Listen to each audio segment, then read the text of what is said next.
Hi. You may have seen that just yesterday I was doing my own run of this, but this time I'm taking the commentary chair along with Dreamy.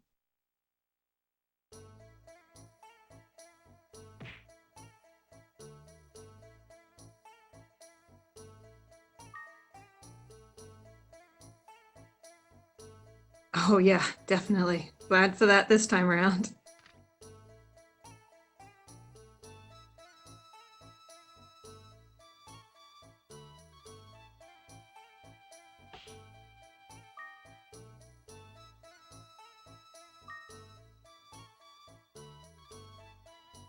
Yeah.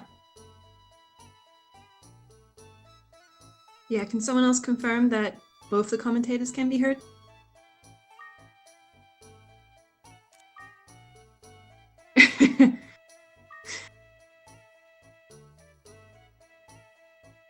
Stand by whilst we figure out what's going on.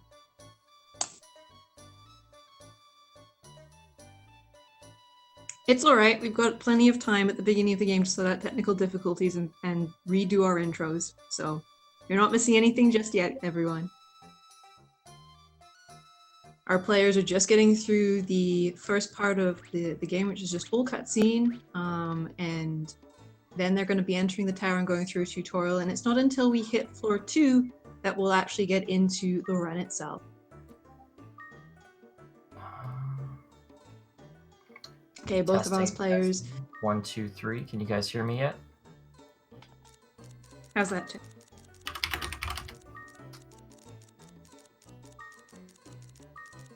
Can you explain to us the starting floor? Okay, good. Looks like we're good. Okay, that's really unfortunate. So I did a whole big intro. It was very good. It was really great. Full of energy and explanation.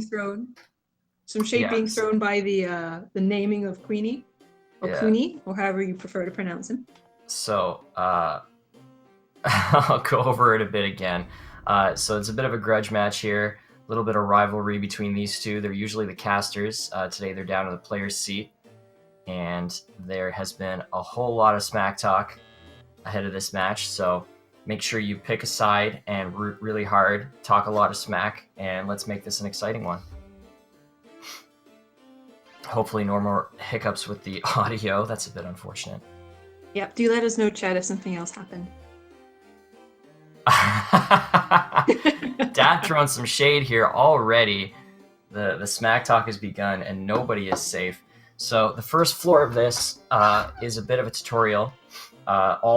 All the items on this floor are preset. They're going to get exactly the same thing. They're going to have to listen to their familiar, give them a whole big spiel. And I guess I'll go over again because nobody heard it except us. The rules for the tournament, this is a roguelike game. It's 40-floor dungeon. They're going to have to try and get as high as they possibly can without dying.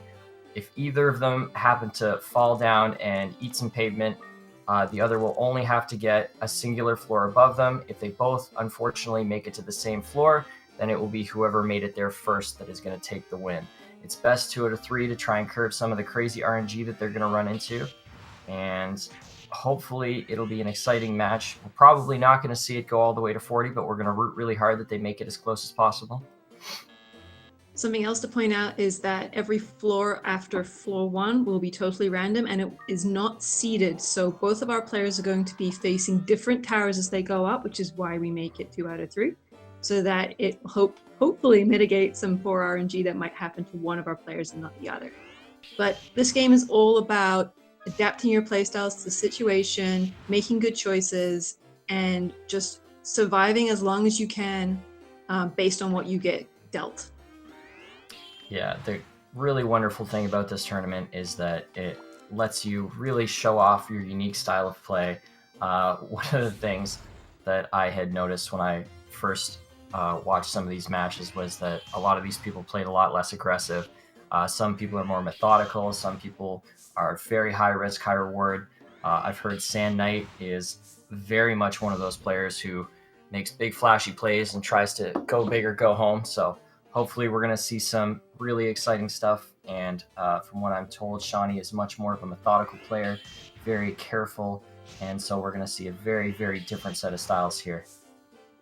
Now, on the first few floors, you'll see that on Shawnee's side that he didn't go up the elevator immediately. The first few floors, you want to level up, you want to get a bunch of equipment, you want to actively explore the entirety of the floors and find as much as you can so you have as good a setup as possible for later floors. These first floors are very easy to get through, minus some very, very terrible RNG. But if they can find some of those items that can really make a difference, it'll mean the difference between them winning and losing. Shawnee has already picked up an Olim fruit, which is a big deal for later. That's a instant get this monster out of my face card, which they can use at any time. Yeah, the first couple floors are really, really critical because essentially once you get up around floor 10 and beyond, you're facing monsters that are extremely strong, and you can't really take the time that you would in a normal game to level up and prepare for it, maybe build your weapon up.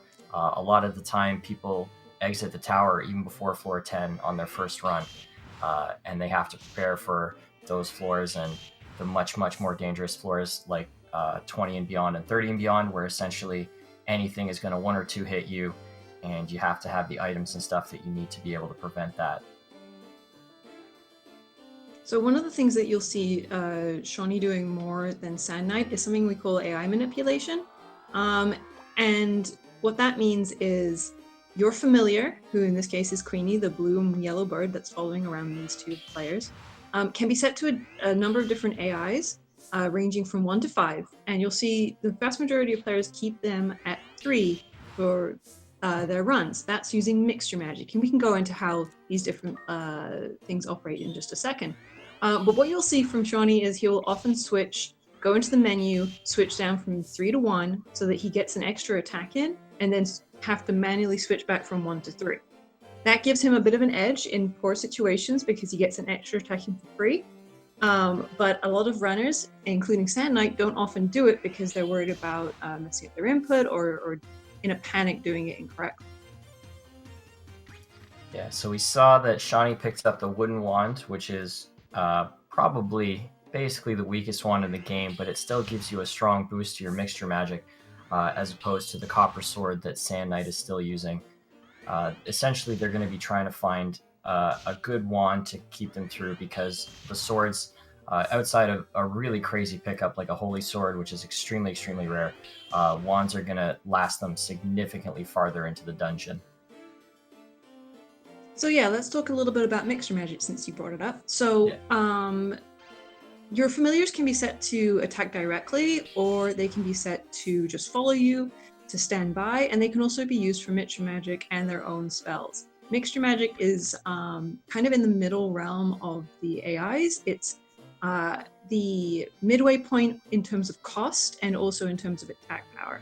However, what's great about using a wand is that a wand increases the damage of mixture magic significantly, which means that one of the best things the players can hope for is getting a good wand early on and then using that for the rest of the game, keeping their familiar alive for as long as possible. Speaking of, we've actually seen them both pick up the Paralyzed Wand. Sand Knight taking a really safe strat here using the Truth Glass to double check that it wasn't cursed. So both of them sitting on a good weapon. They're hoping for some better shields.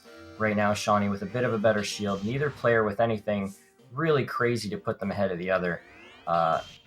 But we're seeing some pretty decent RNG on both sides for now. Oh, and a prison trap for Shawnee, but fortunately he didn't get stuck by it. Yeah, traps in this game vary from mild nuisance to totally run-ending. So depending on what you hit in any given room, it can really, really screw you up. Hitting a prison trap is actually better when you're in an empty room like he was there, as opposed to when if you head up a floor, land in a room with 4 or 5 monsters, take a single step and get prisoned, it can be the end of your run. Yeah, absolutely, and that's exactly what happened earlier this week on one of my runs, actually. Yeah, the tower gives and the tower takes away. Yep. More or less the best items that these runners can find right now, outside of some of the super rare items. So there's a couple really game-breaking items that they can find. For example, the Holy Sword, or the basically #1 item that they are looking for ever is a Roche Fruit. You're probably not going to see it. We actually did see a singular one yesterday from fishing from a rare monster in the dungeon, but it actually lets them turn any monster they encounter into an egg. And one of the benefits of hatching an egg in the tower is that it will hatch at whatever level you're at. So up on the higher floors, when they eventually lose their first familiar, it can put them back in the game and give them something to help them keep going. Or even better, if they find some of the more game-breaking monsters, it can actually take them basically all the way to the top. Absolutely. Sean getting a little bit of worse luck with monsters on the 5th floor. 5th floor is when we start to see Manovas, which are the yellow blobby loopy enemies. And Manovas are a big pain because when you hit them, they can multiply.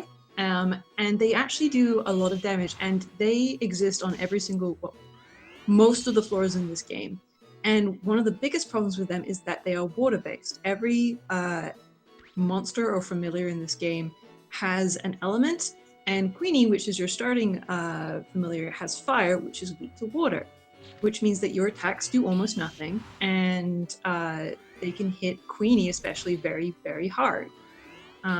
So the fact that Shawnee is now staring down his 3rd or 4th maneuver of this floor is a bit of a slowdown for him. Yeah, Shawnee's showing his personality a little bit a few moments ago. He has a strong disdain for the starting familiar, and he took a moment to literally toss him at an enemy to finish it off, hurting both sides of the familiars. So that was funny. All right, so Shawnee has found the elevator to floor 6, but he's not going to go up it yet. Floor 5 is the last of the kind of more safe floors, and floor 6 is when things start to heat up. Because, like we were saying with Manova being water, each floor has a kind of affinity for the monsters that generally appear on it. And up until now, we've been on a kind of more neutral floor. There's been some flames, which are fire-based, and some Manovas, which are water-based. But the next 5 floors or so, they're all water floors. So almost everything that you'll encounter from 6 to 9 are going to be water monsters. So you see Sean taking no time to get up and out of floor 6 and keep on going. Yeah, for a and he's getting rewarded for it too. So Shawnee, despite being a normally very slow and very safe player, is actually taking a strong early lead by playing extremely risky. He's got to feel very comfortable with his items, and he gets extremely lucky here, picking up an egg. And it's on a good set of floors too. If that's a clown egg or some other, strong monster, he could be looking at a very, very good run here. And Sand Knight doesn't really have anything to answer that right now. He's also, despite that he's been having some luck in what monsters he's finding, he's actually been finding much, much lower level monsters. So he's lagging a bit behind in experience and on floor. We're seeing a 1-tile floor over here for Shawnee. This can be good or bad for the runner, depending on what happens. And these floors, he's using a Holy Bell. So not even going to play any kind of risky on this one. So on these floors, most of the monsters will actually beeline straight for you because it's all technically one room. but he used a holy bell, which, again, because it's a singular room, will keep all of the monsters away from him while he takes some time to take a look at the items. But I don't foresee him staying here any longer than he needs to. Absolutely. These floors are some of the most dangerous and also some of the most profitable. You can see where everything is, but everything wants to attack you right away. Yeah, so I believe he's going to go up here, after just checking the last couple items, as his holy belt is more or less wearing off. Seeing a money wand not going to help him at all. I don't think he's going to be switching that paralysis wand anytime soon. Very likely not at all unless he finds a life wand. And Sand Knight making a bit of a catch up here, but he's still got some real distance to cover. Oh yeah. Fire crystal. I mean, life ones. They're not that good, right? You just need a good steel sword. Shawnee taking some time on the elevator to type into the chat. Another singular floor. This is 1 in a million. That's not something to see very often. He can't be too happy about this one. He's just going right for a go up trap, not wasting any time. He doesn't want to be here. He doesn't want to risk it. He's going to go right ahead. And Sand Knight actually coming into a really rough room. Probably going to just make a run for it here instead of fighting this set of monsters. Oh, yeah. Coming up here, Shawnee is just about to hit floor 12. I don't think he's going to stay on this floor. On floor 12, there's something very important. There's a key item called a blue collar, which will actually let him have a second familiar, which will give him a little bit of wiggle room if he wants to use that egg that he picked up. Both players actually did get an egg on the first floor, but it is only a Palumpo, which is just about the weakest monster in the game, and it's mostly just used for egg bombing, which is taking it out of your inventory and throwing it at a monster. It will hatch immediately, and that monster will attack for significantly more damage than it would do in any other capacity, and sometimes that'll be the difference between them living or dying. Interesting choice here by Shawnee. He actually used direct magic from CUNY here to hit that griffin, and it responded with a much stronger spell. He's going to go ahead and use an Olim here, seeing another one right on the floor to play it safe. Yeah, that definitely seems like the right move here. These griffins are nothing to mess around with. They'll use Rise, which is an incredibly powerful skill, and they hit like a truck. It's really difficult when you have one of those breathing down your necks to make good decisions. Fortunately, this one on the ground is staying asleep for him, so he's going to be able to take it out. Yes. Oof. So Shawnee here ended up skipping the collar, uses the truth glass to find out that it is a Manoeva egg, which is a really good monster, plagued by really, really bad MP issues. So we're going to have to wait and see what he ends up doing with that, but it looks like he's not going to go with a double familiar run. Throwing CUNY again and again to keep him away from these monsters. He's playing it very safe, but also he's being a little loose with his items as opposed to fighting any of these monsters. We're going to have to see how that goes. It's not an effect that you're going to see in the near future, but down the road, when you're leisurely with your items this early, you're going to run into a place like Captain Luigi did yesterday, where you have nothing left to throw if you run into a monster train or something like that. Yeah, this is what all this game is about. It's about trying to make your best moves for now, but also trying to save something for later. There's nothing worse than knowing that you can just do a little bit more if you wanted to, but you just can't because you haven't got the items for it, or your familiar is gone. Yeah, so despite the fact that Sand Knight is still about 4 floors behind here, he's taking a little bit more time to build his inventory, build his experience. You can see that despite that he's been fighting lower level monsters, he is catching up on levels to Shawnee. Shawnee hitting the first set of probably extremely dangerous floors. Griffins are dangerous and volcanoes are nasty, but Krakens are really the first monster you see that will really just mess your day up. They're water genus monsters, which is strong against your starting familiar, and then on top of that, they hit like a total truck, and if you're not using a wand or a similar weapon, for example, I think Gold Sword is one of the few swords that will let you get away with it, but the monster will actually hurt you back when you attack it. Yeah, just look how long it took him to get rid of that Kraken, and that's just one of many that could be on this floor and above. And that was Right. with a good use of a malicious scroll. They Yeah. are ridiculously hard in. Yeah, using an Olim on a Mule here, I don't know about that one. Mules are water genus and tough and tanky, but they don't do a lot of damage. I think he could have just dealt with that himself, choosing to instead throw an Olim. It looks like he's just really, really going for it, trying to be as quick as he can, despite the riskiness. He's a little low on HP, so maybe he's just feeling a little afraid of the crits. We saw a crit end a run yesterday, so it's probably fresh in his mind. And I wonder if, like Shawnee's like frequenting the chat occasionally. I wonder if he's watching where Sand Knight is, because I wonder if he's pushing really hard because he doesn't know, or because he does know and just wants to increase his lead. Yeah. So Shawnee using a fire spell from his orb.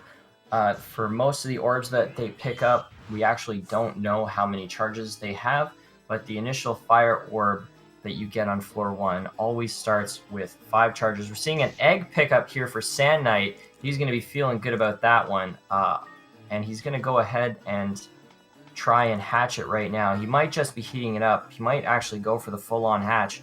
Again, when you hatch it in the tower, the normal drawback is that you don't get to take it with you. He's going to quit while he's ahead. But in this, it doesn't matter. So it's going to hatch at whatever level you are, which is significantly higher than his starting familiar is going to be right now. Shawnee just picked up a Scarlet Wand, which is the best one that we can hope for in this kind of run. Yes. Because it not only improves mixture magic, it also improves specifically fire magic in general, which is what Queenie's affinity is, which means that Shawnee is going to be doing all of it. Oh no, it was cursed. So, it was? Yeah, it ended up being cursed. Luckily, he was sitting on a decurse spell, so I think he's going to switch back to the paralysis wand as opposed to take the damage debuff. We're seeing a little bit of a tight situation here for Sand Knight. He's a little low on HP, being chased by a griffin. Picking up the volcano, he's going to choose to try and avoid this fight. We're seeing pickets for the first time here. They're fast monsters and a little frustrating because they will steal your items, but they're not really much of a threat. They are actually Shawnee's favorite monster. I'm sure he's happy to run into them right now. And they're worth a lot of experience points. It's not uncommon for when you reach a picket floor to just sit there and grind out the levels for a little while. Yeah, to give yourself some more HP to try and deal with the coming floors. Once you clear these levels, he's about to hit floor 18, which is the first time you start seeing the Arachne, which is the highest attack power monster in the game. Up until you get to floor 30, they're going to be probably one of the most dangerous things, them and the Vipers. He did actually skip floor 16, so floors that end in 6 after 16 are actually special floors where you can run into a very rare monster called the Barong. And the Barong, when you run into it, if you give it an item, it will actually spit you back another item. And the most important part about this is that it does not check rarity before it spits out an item. So that's how you start seeing things like the Roche fruit. For example, yesterday, one of our runners, when he was extremely behind, actually managed to fish out a Roche fruit, turn it into an Arachne egg, and that put him back in the race. Shawnee, not even taking the time to bother looking. He's just going to try and get as high as he can. It's kind of paying off for him right now. He's got a comfortable 5-floor lead. It's going to be a little tough to bring that back, but we'll have to see what Sand Knight does. And Sand Knight getting out of a tough situation with a conga line of bad monsters, fortunately finding the elevator just in time to get out of there. And he's now onto floor 12, which means he should be able to find the blue collar, which means and he picks up the blue collar. Yep. So that means that he's probably gonna see what his eggs are worth. I'd like to think so. Ooh, the reversal trap over for Shawnee. I think he's just gonna head up. It looks like he's gonna take some time, recover, think about what he wants to do next, and he's probably just gonna head up that elevator. I don't foresee him looking around on this floor that much. Yeah, he's just gonna take off. Sand Knight getting a nice lucky string of elevators here to close the distance a bit. I haven't seen his... Oh, yeah, so it looks like his inventory is okay. Nothing too crazy on either side right now. Both of them sitting on some eggs. We know that Shawnee has a relatively good egg. We haven't had a chance to see what Sand Knight's is. I'm sure he's hoping for something really good. He just used a Holy Scroll on a Mule, which will temporarily make that monster fight for you. We're seeing the first Arachne over here on Shawnee's side, a very, very dangerous monster. It looks like he's going to have his CUNY fight physically. I don't think he's going to keep it that way, considering how dangerous it is. Oh, he ended up changing the genus. So there are some seeds in this game which will let you change the genus of any monster that eats them. So he actually swapped his CUNY's genus over to water, which will help him fight them, but not if he's going to have to fight 3 of them. That's a dangerous room he's looking at, and we're finally seeing Sand Knight hatch his egg. So we're going to see what it is.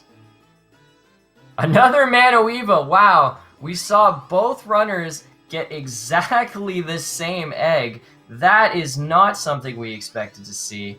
And we're seeing Shawnee unload some of his useless items here on these spiders to try and deal with it. It's not working out for him. Sometimes, and we're seeing him egg bomb. And it hit the wrong monster. Oh no. Oh yeah, yep, that is a thing that can happen. He made a good play by putting down that malicious scroll right where they were all walking to get them all confused, but unfortunately that hasn't given him the advantage that he was looking for. Yeah, so what we're seeing here by Sand Knight, he's actually making good use of his collar. He's going to fuse the Palumpa into the Manoeva to unlock his spell. His spell is actually the best healing spell in the game. It's an instant full heal on whatever he hits. The Newel is actually not his egg. It was a Holy Scroll Newel that he's using to protect himself. And Shawnee did manage to clear up his spider problem, thankfully. And find the elevator in the same room as them. So that was worth sticking around just to find that. Although he's at half health and he's not in any particular danger right now, but was it worth the trade of all those items? Yeah, he could have made a run for it. When you throw an item at the spiders or any other monster when they're far away, it will usually trigger the AI to start going in the other direction. We also did see him try and use his fire orb. It looks like he did use all 5 charges, so he's out of it on that one. But he's got to get into this room. Pickett tries to steal from him. Doesn't work. He's pretty lucky. He swapped over to a sword. I didn't see. Was it a Gulf Wind? I think he's using a Gulf Wind. Sword. Yeah, so he's doing his best to try and curb fighting all of these water monsters. Sand Knight playing it safe here, eating the medicinal herb, and we're seeing Shawnee head on up to floor 19. He's almost at the 20s, where we're going to start seeing Vipers, which are one of the nastier monsters you see in a run. They're water genus, they're extremely tough, hit very hard, and they also lower your attack when they hit you. So. And Shawnee still has an egg though, right? I believe that Shawnee still has his Manoeva egg sitting in inventory. Yes. Yeah. Because one of the things you can do with Vipers is they will, if you throw it in a room and in a room only and don't smash it, they will go after the eggs you put. Yeah, Vipers are hungry people. But hopefully it's not going to come to that. I'm interested to see if he's going to end up using it for anything interesting. He might wait until he loses his familiar before he hatches it. Or if he ends up getting into a real bad spot, he might just use it to egg bomb. Tough spot being stuck in a corner with an Arachne. Yeah, if he has another spider train like that, that's not the position he wants to be in. He's probably hoping that that's the worst luck he's going to see for a bit. Picking up another fire orb to replace the one that he had finished using. And we're seeing him come up on another spider. Sand Knight heading up to floor 15, coming up on 16. So one of the things that we have to note is that the runners are able to watch the other person since it doesn't add any benefit to them. So he's got to be feeling a little worried that he's quite a bit behind coming up on 16. So he might take the time to fish for some good items. He might not. And he spawns into a bad room. Gonna just take the elevator. Not even gonna risk it. And we're seeing Shawnee stuck fighting another spider. He has got to be getting sick of them by now. Yeah, we're at the halfway point, and neither one of our runners has broken 20 yet. This isn't a bad pace by any means, but definitely Sand Knight needs a little bit more luck on his side just to push up those floors a bit so that he can catch up. But anything could happen. Shawnee could take a dive right away, and all that Sand Knight would need to do is pass the floor that he was on. Yeah, so we saw Shawnee lose not one, but 2 items. A paralysis trap right in front of a spider. This is some bad luck. He's going to lose his familiar. He's got to hope that that paralysis ends right now, or this is going to be the end of his run. He's got 1 turn left, so he's going to have to probably toss the egg here. Yeah. If that misses, so I believe egg bombs can in fact miss. If that had missed, he was 100% dead. It was a risky move, but I believe that was the only one that he had, and a medicinal herb afterwards. So Yep. Not only did he lose his first familiar, but he actually had to give up the egg. So he's going to be going it alone from here. This is what we were talking about, where one bad move could really make the difference here. And Sand Knight hitting an elevator train one after the other. He's catching up real quick. This race just got really tight. Yep, this is the game changer that we were all talking about. You can never tell what's going to happen. You can be as many floors ahead as you want. If you haven't reached the top, then you could still have a chance. Yeah, Captain Luigi confirming in the chat that they can in fact miss. That could have been the end of his run. And also making a shout out that Sand Knight's lack of using the camera to see what's coming ahead of him is going to give him a panic attack. Yeah, Dad commenting on the fact that it seems that Shawnee has some spider attractor on him or something, because that is all that he is finding. Picking up the Viper and just throwing it away. He doesn't want anything to do with it. I don't believe he has anything that will let him fight those monsters. Even with a sword that is in the genus, it is not a monster that he can deal with on his own. We're seeing the triumphant return of Palumpas. So the special thing about Palumpas on these floors is if you find a sickly looking one, it can actually collar jack your familiar, and then you have to kill it or you will lose your collar. But for Shawnee right now, it's not something he really has to worry about since he's out of familiars. He's probably hoping to find an egg here to keep him going as far as he can, but he's basically going to have to play it safe. And like we talked about earlier, he's basically living or dying here on the items that he picked up on these earlier floors. Sand Knight closing the gap significantly. We're only 3 floors behind. It's amazing how much that's gone up. Now, one thing that is slightly in Shawnee's favor is when you do not have a familiar, the XP does not get split between you and your familiar, so he will actually be leveling up faster. But at this point in the game, it's not as big of a deal because the amount of HP that you're gaining per level has gone down significantly from the first part. Not only that, but the monsters hit so incredibly hard at this stage that even if you get ahead in levels, it's generally only going to make the difference between 1 or 2 hits. Sand Knight getting into a bit of a pickle here, coming up on a monster train, but he's just going to straight up use a fireball and probably take a run for it. Not going to deal with that at all. And Shawnee really, really relying on this fireball here. Gives him a peek into that room where there's a Viper. He might want to turn around. No, he's going to keep... Oh, the Viper's still blinded, so he's lucky. Yeah, he's just following that Viper around. He has picked up a fireball, another fireball, so this is his 3rd one, so he's got plenty of firepower right now. Yeah, so we're seeing Sand Knight head up to floor 21. Only 2 floor difference now from what was once a 6 floor lead. It's a tight race at this point. And despite that Sand Knight is catching up, I believe he also is sitting on a decent bed of items, but we haven't seen his inventory in a little bit here. So he might be primed to make a bit of an upset here, finding another egg that he also has his original egg too. So he's actually quite a number of monsters up on Shawnee, who's down to 0 right now.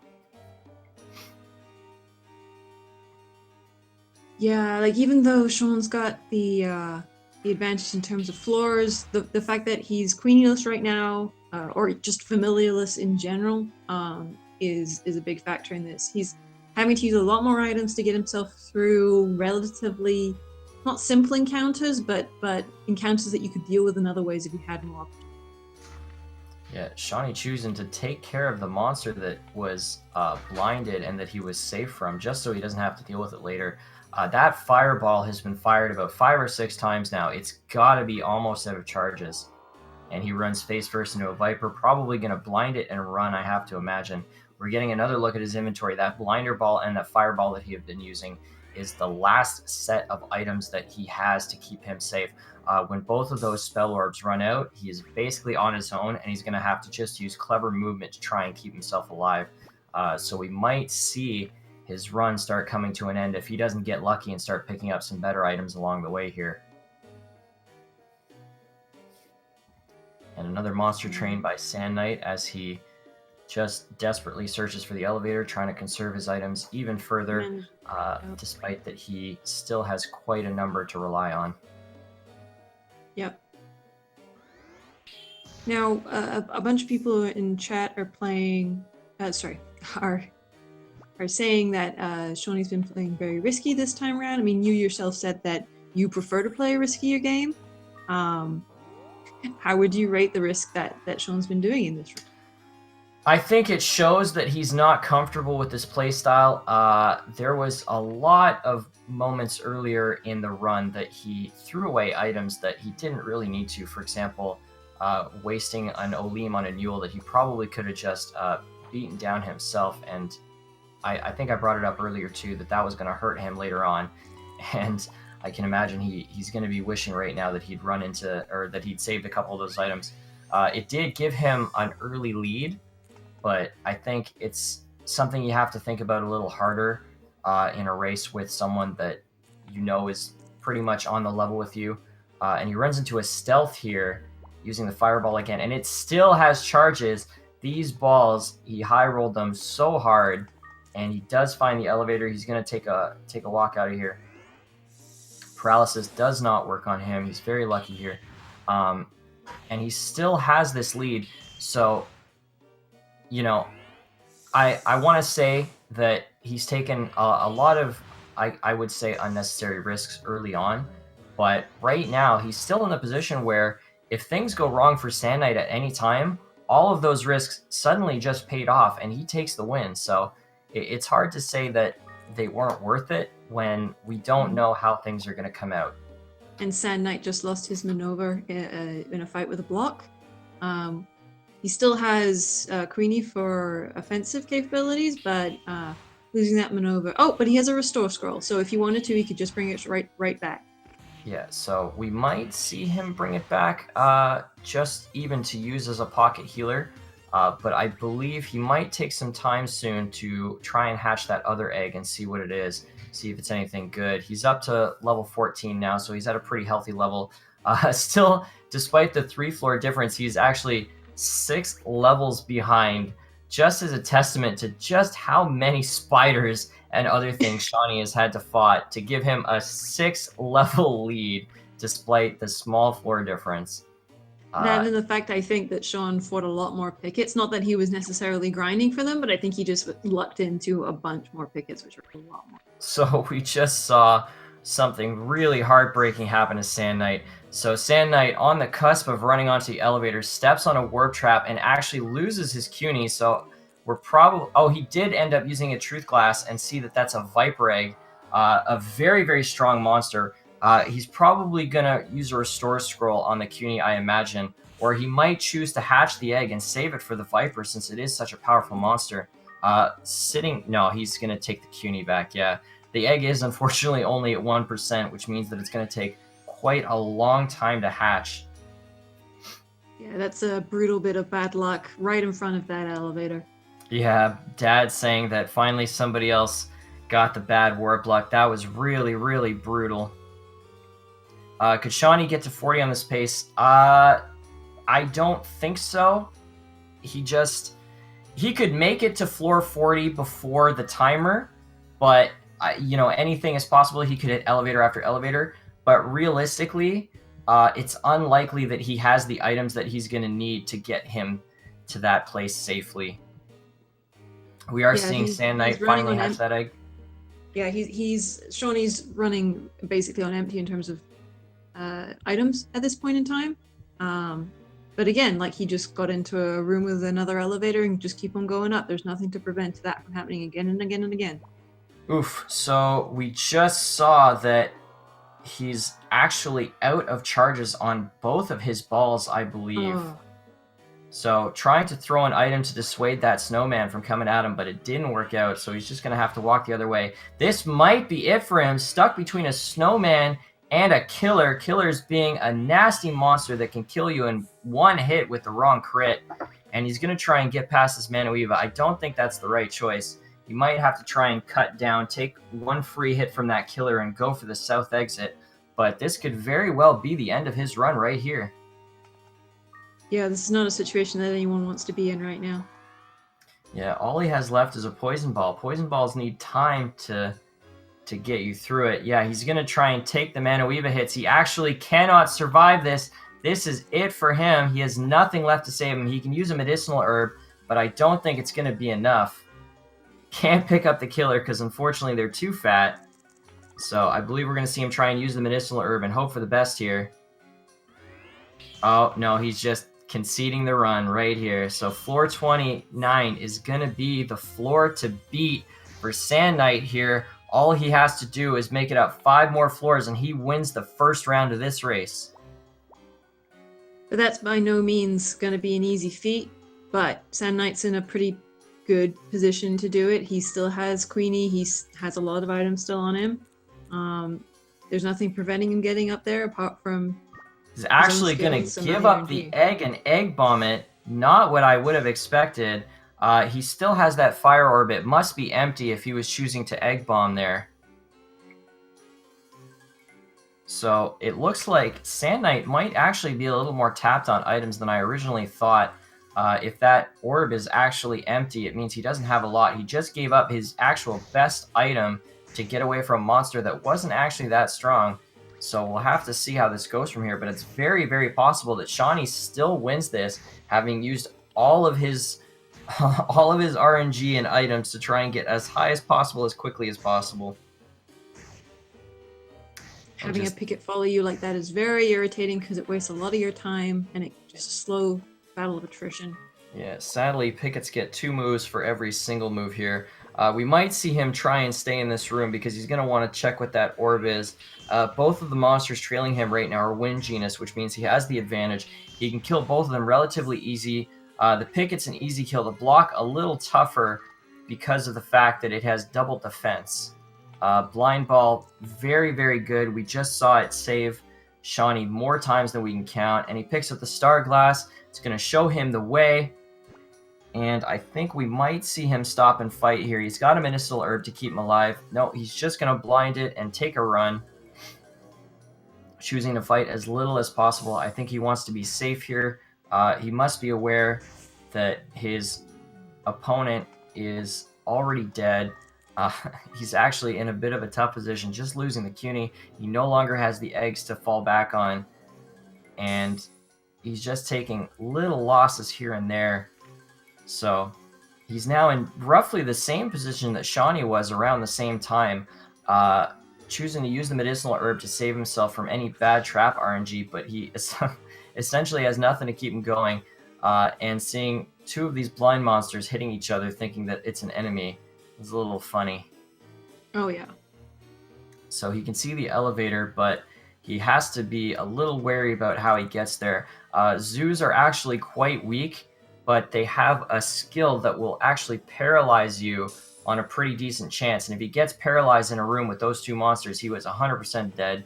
Playing it safe, blinding it, and going up to the 26th floor.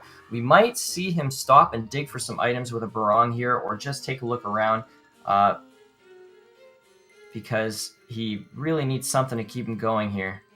Yeah, if he can find a barong, he'll be in good stead. He can farm that for a little while and get some supplies together. I feel like he needs just a little bit more in terms of item luck, in terms of resources, and then he can just go. Yeah, so choosing not to bother. It gets hit with an unfortunate crack trap here. Should still be able to escape, I believe, but not really what he wants to run into right now. Yeah, Dad saying that he believes that I had the right idea there. that he could have sat at the elevator and hoped for Barong to pass by just passing turns.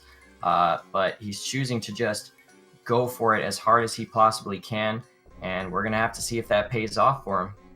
Yeah, there was really no reason not to. He's not under a substantial amount of time pressure now, but we'll see whether it pans out. Maybe he'll end up needing the extra. Yeah, so Mandara is a very dangerous enemy. He wants to avoid them as best he can. Not only can they kill you very quickly, but like the zoos, they can inflict a status ailment that will just take you right out of the race. Not a Rosh fruit, unfortunately. I'm sure he would have been pretty happy to see that. Seeing monster trains coming from both directions, he's going to take an easy out here. So you can take a 50-50 on any of the less heavy monsters to pick it up and just give him a toss. That's what we're seeing here. Not even going to waste an item. Getting the coin flip, and I believe he should be coming up on the elevator here, which means he's only 2 floors from victory. He's almost made it. And he's got 15 minutes left to do it. That's plenty of time. Yeah, he can take his time, think his moves through, try and figure it out. And he hits the elevator train, stepping on a chaos trap a second away. No monsters coming, and he hits the monster den. Luckily, he's only 1 step away from the elevator. Gonna stop and do a little dance, thanking the stars of that elevator was there to bail him out. Any other situation, that probably would have been the end of his run. 1 floor away from where he needed to get to, and he once again steps into another elevator, gonna ride the elevator train all the way up, probably to victory. I can't see him losing at this point. He's still got the blinder ball to save him from both of these monsters, assuming it still has some charges. Yeah, what a crazy room. What a crazy room. Oh, and no charges left. He might actually lose right on the end of it. He's gonna have to run out of the room in the wrong direction. He can't tank the hits here. I don't even know that he can get away. He's going to have to eat the medicinal herb, but I don't know that he has the HP to escape this. He's got to be feeling really bad, seeing his victory just 3 steps away, and he can't make it. Oh, it's brutal. Yeah, he needs to take his time here and really think this out, but I don't know that there's a good situation here. He has to go upwards or he's going to die, which means he doesn't really have many choices, but he's going to take a free hit here even though he recovers. So he's got to hope that he still has enough HP to take another, and he does not have enough to take the next hit. He actually can't get away. This is it. It's over, and Shawnee, all his risks, barely by the edge of his seat, gonna make it and take the first game. Oh, what an upset. I was fully expecting just... That's what this game is about. Like, the 1 room can make it or break it from you. We thought that Sand Knight might be done because of that monster den he ran into, and he was fortunate not to. But then the very next floor, with only 2 monsters, that was enough. Press F in chat to pay your respects to that one. Yeah. Very, very close. Very good race. Shawnee, despite me thinking that maybe he took too many risks, it absolutely paid off for him. By the skin of his teeth, he makes it just far enough to take this win. So despite that they had both made it to the same floor, as we said, because Shawnee got there first, that means that he takes this win. Yep. And, well, we're just going to get right back into the next run as our players reset and start going. Yeah, I believe both racers are going to be ready to jump right back into it. I'm sure Sand Knight is itching to make good on that unfortunate upset on the cusp of victory. He's going to want to take this one back. Yeah, well, we might see this time around Sand Knight playing more risky just to try and get ahead of Shawnee so the same thing doesn't happen again. Yeah, so both of them saying that they're ready. So I'm going to give them a bit of a countdown here.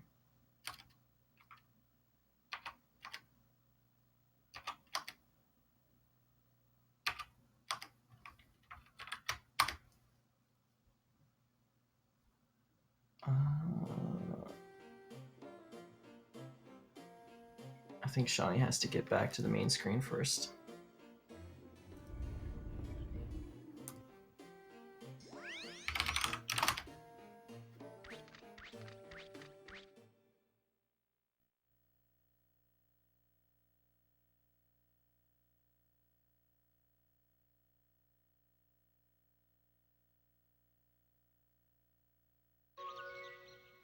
And they are off.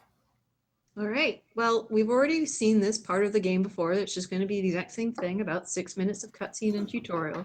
So, chat, if you have any questions about how this game is played, what are some nuances to it, or anything really that you want to ask, now's a good time. Whilst those questions come in, Dreamy, why don't you talk about your background on this game? Yeah, it was something that I ended up picking up way back in the days of video stores. Picked it up off the shelf, took it home, ended up keeping it nonstop over and over again until my mother finally gave up on paying it every week and just said, "Hey, I'm just gonna buy this from you guys." And I took it home and kept it, and this game has been close to my heart ever since. Yeah, like I feel like that's been quite a lot of people's experiences, that they either rented it or they got given it and they didn't. And I feel like the Darcis, or I think Sand Knight, they didn't even think they wanted it at first, and then they couldn't stop playing it.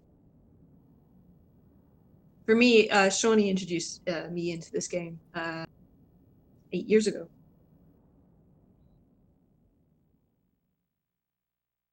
I appreciate that Sand Knight has named himself Three Step. I feel like that will give him the good luck he needs for the next run. Yeah, so without any favoritism, we're gonna root for Sand Knight on this one because we want to see this go to a game three in this grudge match rivalry. Yep, we As I definitely talked don't want about, to. sorry, go ahead. No, we definitely don't want to give Sean a double win without a rebuttal from Sand Knight. He will be incredibly smug. Yeah, a lot of smack talk between these two. If Shawnee ends up taking this 2-0 very easily, I don't think either of them will end up being very satisfied. Unfortunately, it looks like Kaine's bedtime is now. That's really unfortunate to hear, man. Hopefully, you end up coming back and watching the VOD. I'm sure these are going to. And yeah, it will, in fact, be quite a travesty if this doesn't go to a game three. And you never know. We saw one Monster Den already. We might get lucky and see another one. I can't believe that we saw two flat floors Yeah, on two one flat after floors, another. one back to back. That is a 1 in a million. We've seen a lot of really rare stuff. I talked about it a bit on the stream yesterday. We saw a pillar, a single room pillar floor. I'd never seen that before. It was a little bit of an interesting one. Mm. It's a very good game, Pyrotic. It's absolutely worth playing through. And just remember as you're playing through that Selfie is objectively the best wife. And everybody should absolutely not marry her because she's just for me. So all of you, stay away. That is my girl. You guys can hang around with like Nico or something. Take your domestic abuse. I couldn't possibly comment. I when I was last playing this game, I wasn't so much interested in that. I was just trying to get up this tower and failing pretty miserably. It's definitely a tough game. Oh yes. And we're seeing them get through the tutorial set here, so they're gonna go right into floor 1. And yeah, Dad commenting on the fact that we have seen a lot of single room floors in the last couple games here. It's been an interesting set of games RNG wise. Do we know what the the expected chance for one of those floors is offhand? I don't know the exact percent, but I know that it's at least rare enough that you don't usually see them in single set runs. Like you'll usually see them like maybe once or twice over the course of playing the full game. Yeah, that's been my experience. So the fact that we're seeing so many is just incredible. Sorry, I got a little visitor here who wants to join me for this casting. Let him join. We need 3 commentators, although Didarsis and a lot of people in chat are doing an excellent job of covering our butts whilst we're looking at the action. Yeah, the chat very lively today, keeping us honest. Yeah, my cat, she's a bit of a lively one. Yeah, Dad, it's probably less than 1 in 50. So seeing this, not only again and again, but also seeing one with a full set of pillars, which again is so rare that in my years of playing this game, I had never seen a floor like that, has been really, really interesting. I think that's one of the reasons why we're always coming back to this game, because there's always stuff to surprise you. Stuff goes wrong all the time, but stuff can go really well quite often as well. And whilst it always feels like the tower is kind of out for you, you always feel like you have a chance, and if you could just get that luck, or if you could just do a little bit better and improve yourself a little bit better, you could just rocket up this tower. Yeah, I just actually done a couple playthroughs not too long back, probably about a couple months to a year recently, and when I looked at the message boards, I was seeing a whole bunch of stuff that I had never known about the game. It is full of these really obscure little secrets, some of them that work better than others with the game, but it's something that no matter how many times you play it, there's probably still some stuff for you to learn. We're seeing some waifu wars in the chat, people calling out who their favorite girl is. A lot of varying opinions here. It's good to see. Good to see variety. Yeah, we're seeing some good representation. Sand Knight has both of our players have reached their floor 2.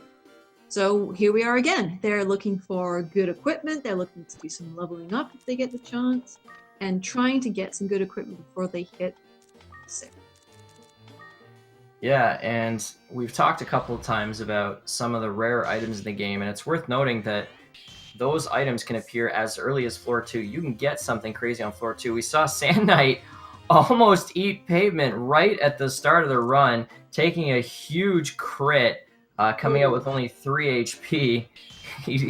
I don't think he would have been happy to lose this one on floor 2, but that would have made for a bit of an interesting end to this stream today. Only real runners go out on floor 2.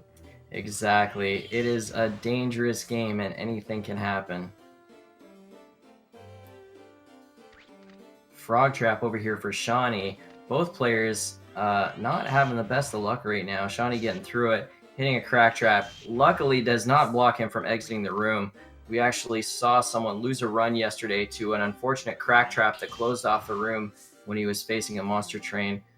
Shawnee getting lucky here. So normally go-up traps are actually very... Oh, and he does take it. So go-up traps are normally very positive, but in a run like this, you actually don't want to be shot up on your early floors, but he does end up choosing just to go up. Maybe he'd seen most of that floor. That was definitely an interesting choice. We're seeing him fight right now, throwing his familiar away to keep him from taking any damage, but also showing a little bit of disdain. So Shawnee, once again, taking the reins of this race and taking a little bit of an early lead here. Yeah, you have to assume that he figured he'd seen most of that floor and he just wanted to get up there. I'm a kind of person who always likes to throw Queenie around if I can get away with it, but there's not a lot of chances that you do get to do that very often. And Sean is definitely one of the runners that uses that strat the most. Yeah, once again, surviving another go-up trap without being thrown up. He is winning some big coin flips, killing another monster by throwing CUNY in his face. So he picked up some red sand here, going to power up his early game sword. Red sand actually, in the vanilla game, one of the better items that you can find, because powering up your sword is one of the best things you can do to get some long-term progress going. But in this short of a run, especially when you're going to dump it for a wand as soon as you can, it's not the best item, but he's going to use it just to give himself a little bit of an edge, kill monsters a little bit faster, and hopefully try and take these little, you know, centimeters and inches to try and stay just ahead of his opponent like he did in the last round. And it makes sense to use the red sand if you're hoping to switch to a wand. Wands, apart from one particular wand, cannot be used with red sand to power them up. So there's no real reason to hold on to it if you want a backup weapon that's reasonably strong. 2 Tumna fruits, though. That's a really nice get. Yeah, we're seeing some good early item collection here on both sides. I think a little bit better than the last round, where they were a little more starved. So they might be feeling a little more confident than they were in the last round.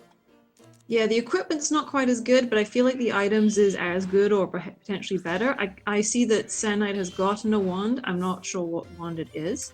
I Oh, believe he lots is of rocking the wooden wand right now. right. Okay, so not the best, but also not the worst. Yeah, it's a little better than the copper sword, but still not the best item. Sand not even going to check that crystal. I don't know if he checked it the first time around or if he just doesn't care. Some of the crystals more useful than others. Wind crystals, normally a savior item that you want to find as soon as possible. Totally useless in this run because if you take a wind crystal, you are accepting your defeat. Yes, and they are the most likely crystal in the tower to find. It's rarer to find the fire and the water crystals, so it's not always necessarily worth going out of your way to check them, unless I assume on this kind of floor where you might as well check everything. That Yeah, I think he probably checked it the first time around and we didn't see it. Shawnee eating a bomb trap and deleting some items. Luckily, not any items that he probably would have picked up, but keeping his HP low, which means he's going to have to play it a little safer than he has been for now, as any other big trap or just a bad monster train could probably put him out. yeah, that's always so unnerving when you get down to a small amount of health, and then you run the risk of dying immediately to a slam trap or a bomb trap.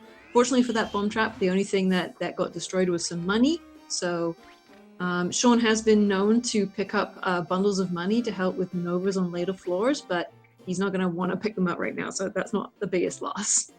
Yeah, so Shawnee sticking to his more aggressive game plan today, using a Tumna fruit on a Manoiva just to take it out a little quicker. We're seeing quite a bit of a different playstyle than we're used to with him today. But he's got some Blaze Ball and a Mahel Seed. I mean, the Mahel Seed is very useful if he gets to an open floor like he did twice in the last run, just because it allows you to speed through and avoid most of the things. But yeah, I'm not sure that I would have used a Tumna Fruit there. Like, yes, he has two, but right now I would be conserving as much as possible. Yeah, we saw this in both races so far, and it paid off for him last time, so we'll have to wait and see if it works out for him this time. But he has definitely got something to prove today. Oh yeah. Like we said, this match was a long time coming, and we've all been looking forward to it in the community. So we saw him very carefully control his familiar to make sure that he could just walk away from that Manoiva. Some really nice monster play here. Yes. The AI for monsters in the field, it's not that bright. Just because you think that they can see you does not mean that they're going to go after you. They can decide to go around corners. One of the best ways to avoid things is to hit those corners and hope they go in a different direction, or use the rooms to make them go in different directions and then follow them up. So good avoidance is just as important in this game as good destruction. Yeah, there's a lot of little tweaks and stuff that you can do to manipulate not only your own monster but also the AI, and he used that to his advantage to escape a Manoiva. But he's going to be stuck fighting this one. Shouldn't be too bad. He has the high ground. Should be a pretty easy cleanup here, but it's still going to do quite a bit of damage because of the genus difference. One of the things I wish that both of these runners would work into their playstyle a little bit more is that you are actually able to turn the camera in this game freely. And that's very useful because when you have the camera in the direction of the movement, you can see a lot further down. So it's less likely that you can get pincered, and you can avoid more things by changing your route through the floor. And neither of our players really do that. Yeah, Sand Knight especially has been just going very gallantly ahead in every situation, not too concerned about what's ahead of him. And at this stage of the tarot, yeah, that totally makes sense. But later on, it becomes really important to, depending on how confident you're feeling, to avoid as much as possible or to take it all on. Yeah, so we should probably see the runners both start moving up the floors quite a bit faster. They're getting through the safe floors, and they're going to start hitting the riskier floors and probably just start moving up as soon as they can. And very evenly paced right now. I don't see a lot of advantage in items right now. I don't see any, real advantages in terms of levels or anything like that. I don't think either of them have a big advantage right now. Yeah, both of them still sitting on some pretty garbage equipment. Sand Knight with a little bit of an edge with the wooden wand, but both of them are really hoping in the next couple floors to pick up something a little better than what they're using. Yes, whilst also trying to get up as quickly as possible because most runners do not stick around from floors 6 to 10. Yeah, so we're seeing Shawnee hit 6th floor first, but I don't think Sand Knight's going to be very far behind. It's actually a little bit closer, even with Shawnee playing a little bit more aggressive. I think Sand Knight doesn't want to give him the lead like he did last time, wants to nip on his heels a little more to try and prevent something like the last game where he has to play catch up in case he can't make it this time. Shawnee looking like he wants to use an item against this maneuver. Yeah, another ton to use. Even though he got the additional benefit of the AI manipulation getting additional attack. Yeah, he got the first hit, and he's sitting full and healthy. It's a little questionable to see him just throwing away items like this. I think it's going to bite him in the end.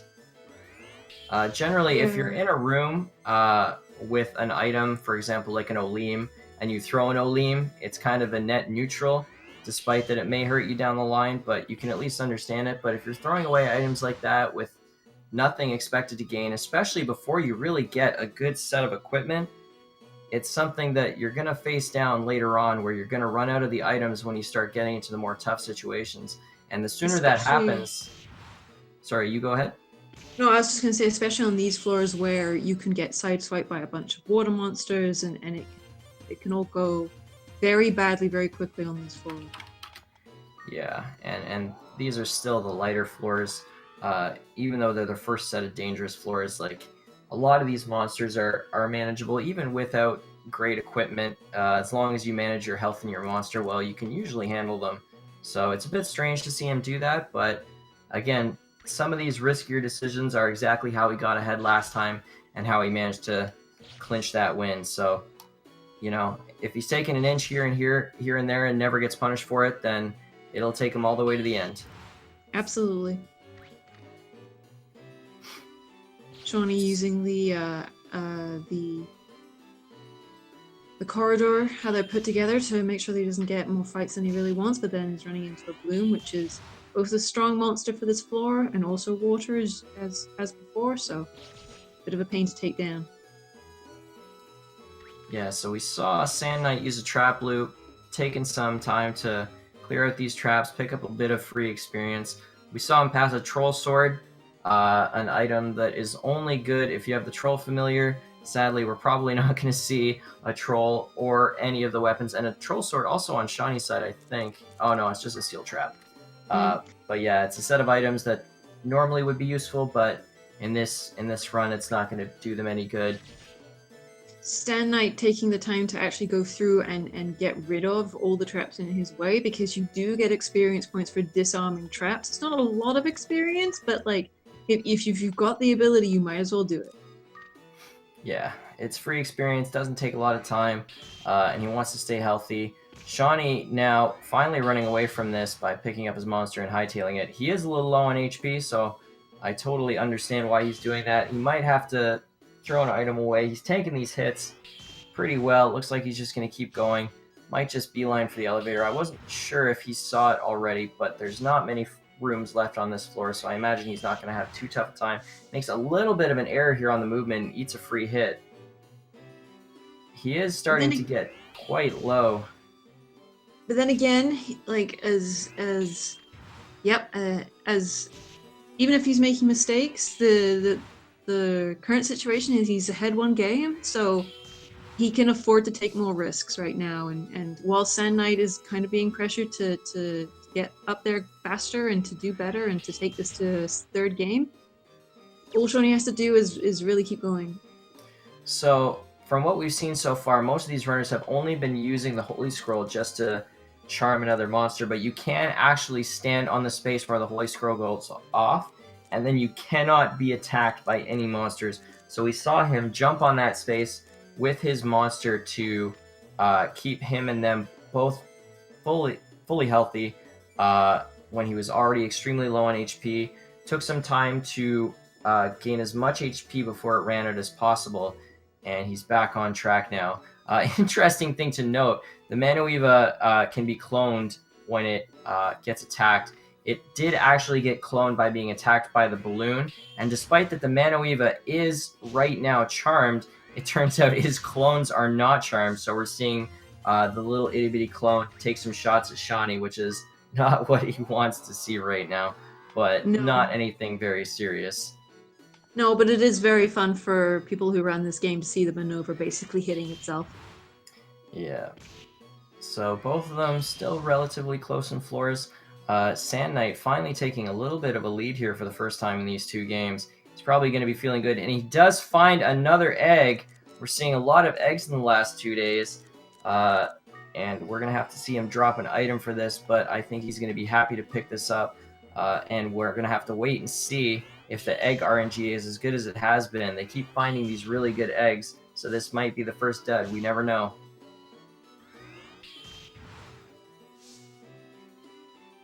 Yep, like everything in this game, it's a complete lottery. Like, so when it comes to the monsters that you can get out of eggs, it's anything that could potentially appear on that floor, and I believe plus or minus 2 floors, something like that. So just because you're on a floor that has only monsters that you don't want, you may get lucky and pick up something which is actually from a higher or potentially lower.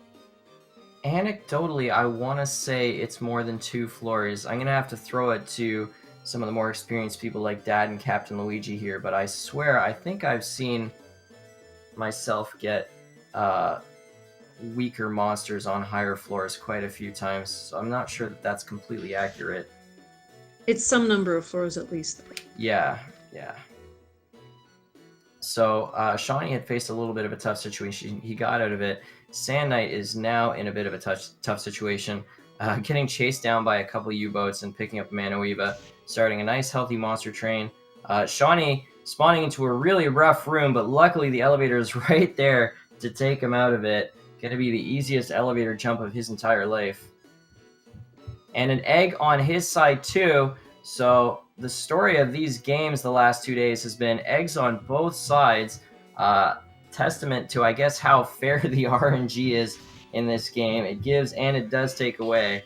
So we're going to have to see which of them ends up getting the better monster, or if somehow, against all odds, they end up with the same monster again. So blooms are a bit of a tough monster generally. They're water genus, but the really dangerous thing about them is that they can permanently brainwash your monster, and the only way to fix it is to actually take it out of the tower. Luckily, the starter familiar is immune to brainwash, so they're not more of a threat than any other water monster, but still not something you want to run into a whole bunch of.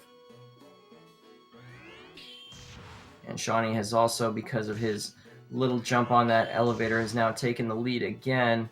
And Sand Knight, running a bit low on HP, is going to have to play a little bit safe here. Kaine saying that he managed to find a Manuiva on the first floor at one point. That is quite a find. So that's at least 5 floors then. Yeah, at least 5 floors. It might be plus or minus 5. I think that would make sense. Oh yeah. And you can see from just the pace of both of our runners, they've been significantly slowed down since the last run. We're coming up, we're 7 minutes away from half point on the run timer, and we're nowhere near as high as we were. Yeah, both of them facing down quite a bit of rough RNG. They're seeing a lot of monster density. They keep both getting caught in some pretty hefty monster trains, which is slowing them down quite a bit. Sand Knight with a slight advantage on level, which is great, but neither of them are getting the breakaway that they really want.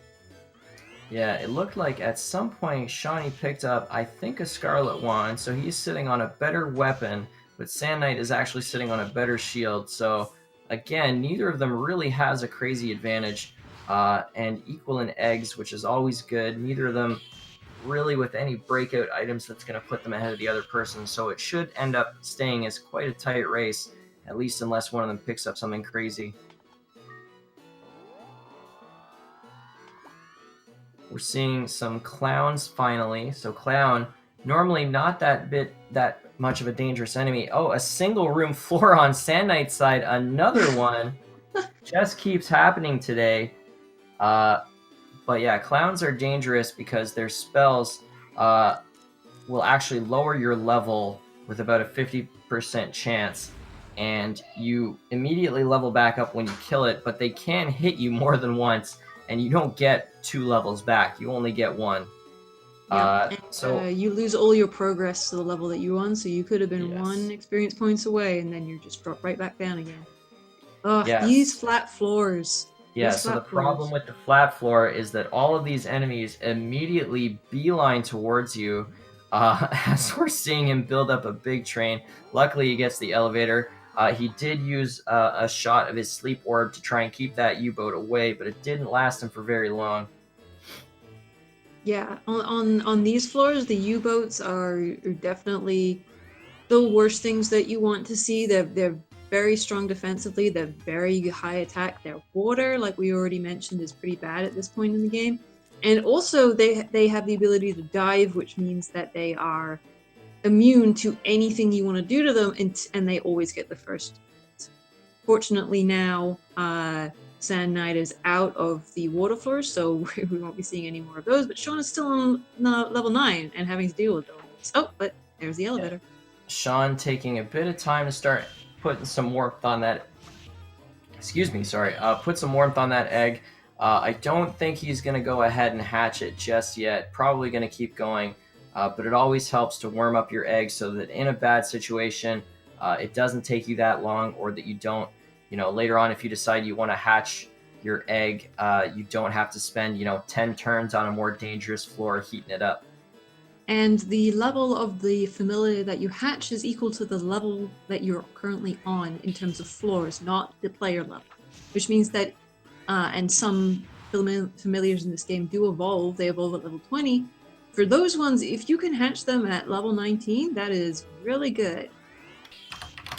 Are you sure that it's floor as opposed to player level? I thought it was player level. It's floors. Interesting. Okay, so that's I'm why learning new stuff every day. Yep, that's why they often will heat them up to around 90% and then go up as far as they can, especially if they know it's something that they might want to evolve. That's less common than wanting just to fuse them together. But it can also be helpful because in order to fuse things correctly, the monster that you want to have survive the fusion and gain their ability has to be a higher level than the other one. Yeah, so he stops at 97%. Looks like he's going to keep going with it instead of hatching it right now. I totally agree with that decision, especially when he doesn't know what the monster is. Unfortunately, the frustrating part is that without a truth glass, he's not going to be able to tell what that monster is without hatching it. So he could end up saving this at 97%, hatch it at a high level, and end up having it be a totally useless monster.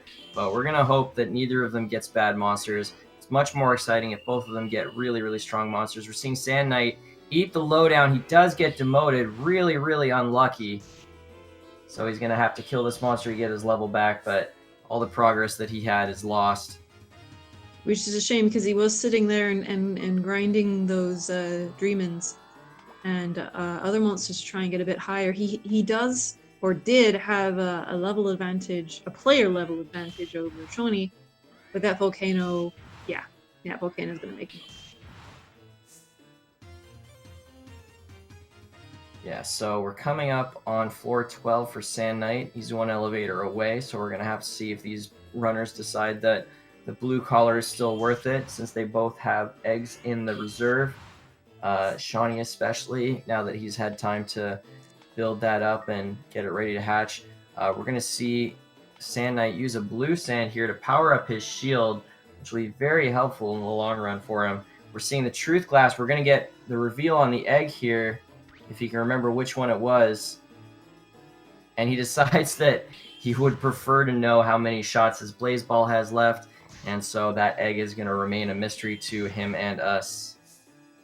Dazars is pointing out in chat that runners will often hatch when you get to the blue collar on floor 12 because that's the first time you can actually fuse anything. And front-ending that heat up before you get there can be a real benefit if you don't want to stick around on floor 12. Yeah, so I'm not sure if he actually did really want to know that blaze ball. He might have forgotten which egg was actually which. We'll have to wait and ask him later. But soon enough, we will be on the blue collar floor. We are one away for both of them. Once again, neck and neck, despite going back and forth a couple times here. Sand Knight once again taking some time to clear some of the easier enemies and build his experience up, getting ready for the later floors. Shawnee moving on up to the 12th floor. We're going to see if he ends up deciding to skip that collar again. I don't believe he will, but you never know.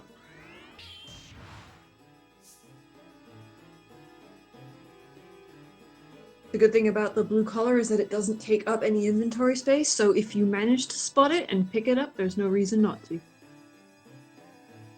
Yep. Crystal check here just to win Crystal. He's going to be a little sad about that, but neither of the other two crystals are especially game-breaking. They're mildly useful in general.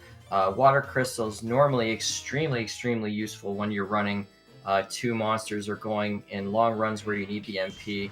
But in this run, generally, you don't usually run it at MP. We do see him grab the blue collar, runs right across it, and he is going to hatch that second egg right now. So we're going to see what it is. It is a balloon. Balloons normally actually very useful for the early game because the balloons will actually let you use them as an elevator up to the floor that their level is. But because it's hatched on floor 12, unfortunately, he's not going to be able to go higher than that with it. Yeah, definitely in a run like this where you only get one shot at the tower, not a particularly useful ability. Yeah, we do see him hatch the Palumpa. I believe he's just going to end up fusing the two of them together here. But that balloon, not the monster we wanted to see. From my casting time, it is the first monster that we've seen them get that was actually total garbage. But we'll have to see what he does with it. Anything is, good at a point where you're stuck with a monster train. You need to sacrifice a monster to try and get away. Is it worth hatching the Palumpa? It depends on the situation. There are several monsters in the game that actually have hidden spells that you can only unlock with fusion, and they're generally some of the more powerful ones in the game. But as a rule, you don't generally hatch the Palumpa. Most of our runners would instead choose to just use it as an egg bomb to get out of a sticky situation. Yes, that's definitely the usual tactic here. We've seen it done a little bit differently in some matches where people have got bloom eggs, for example, and then they use the Palumpa to get basically an every attack 100% paralysis, which is one of the best uses. Yeah, we saw it also get fused just earlier on the Manoiva to get the max heal spell, and once yesterday in one of the runs. I can't remember what it was fused into. I believe it might have been a mule, but I can't remember for sure. But Shawnee throwing away Cooney into the other side of the room so it doesn't get destroyed. But yeah, it's always a consideration. Every step of the way in this game, you really have to think out your moves and how they're going to affect you. Yeah, he fused the balloon into the Palumpa, which is not what you would expect to see, but it just goes to show that neither of those monsters are particularly useful in the long run, and probably won't really see a whole lot of play here. Both on floor 12 now, but Shawnee's about to head on up. I didn't see if Sand Knight actually grabbed the collar yet. I think he has been searching for it. Shawnee might be just fusing things in together to open up some inventory space because eggs and hatched families do take up space. And it also unlocks Palumpa's heal. Not a particularly exciting ability in this run. We've already seen that Unova has a better heal, but we do everything that we can to optimize what we're doing. Yeah, so Sand Knight found the elevator, but he hasn't gone up. I'm going to have to believe that he is, in fact, searching for that collar, taking the time to try and find it, but he's not having any luck. The only rooms left are up on the northern end of this map, which means he's going to have to backtrack quite a bit to go get it. And I can't believe that he would do that for any item other than the collar itself. Yeah, not on this floor. This floor it's not the it's certainly not the worst floor in this tower, but it's still not a floor that you necessarily want to stick around for. Yeah, so Sand Knight not having a lot of luck here. We're seeing some bad RNG for him. Shawnee taking a bit of a lead here because of it, but he's going to have to get away from this monster train full of nasty monsters. Dad commenting about how his Newell strategy yesterday, he hatched the Newell, but then did not use it as a familiar and just kept it in his inventory to heal himself whenever he needed it, to save himself some time and trouble, and also to cut down on the time he needed to idle to try and regain his HP. Sand Knight unable to find where the final room is. This is really, really unfortunate. Gonna choose to just give up and move on. Really unfortunate turn of events. It just wasn't worth the time it was taking, and he's aware of the fact that he's losing ground every minute that he takes looking for it. So he's decided now to keep another single floor room. I don't know how many times we're going to see this, but man, this is quite an unexpected set of rooms, man. Yes, and this one has a lot of different height advantages in it too, unlike some of the other quote-unquote flat rooms we've seen. Usually I like to use a Mahel seed in these rooms, but I know that Shawnee used one on the last floor, so I'm not sure he has one. He might just need to make his way through. If there's only Garudas on here, it's not going to be that bad of a problem, but we'll have to wait and see. 2 Garudas coming to box him in. He might just pick up his Cuny and make a run for it, choosing instead to use a fireball, which means he'll probably end up just fighting. And another one, floor difference. This is really, really unexpected. And I'm sure people are starting to wonder if these floors are actually as rare as we say, but this is really just not what you would normally expect. No, they really are that rare. I've only seen a few of them during my casual plays. Yeah, the game is in fact drunk. This is the tower showing off that it's not ever really going to do what you expect it to do. No. So both players are going to have to deal with this equally.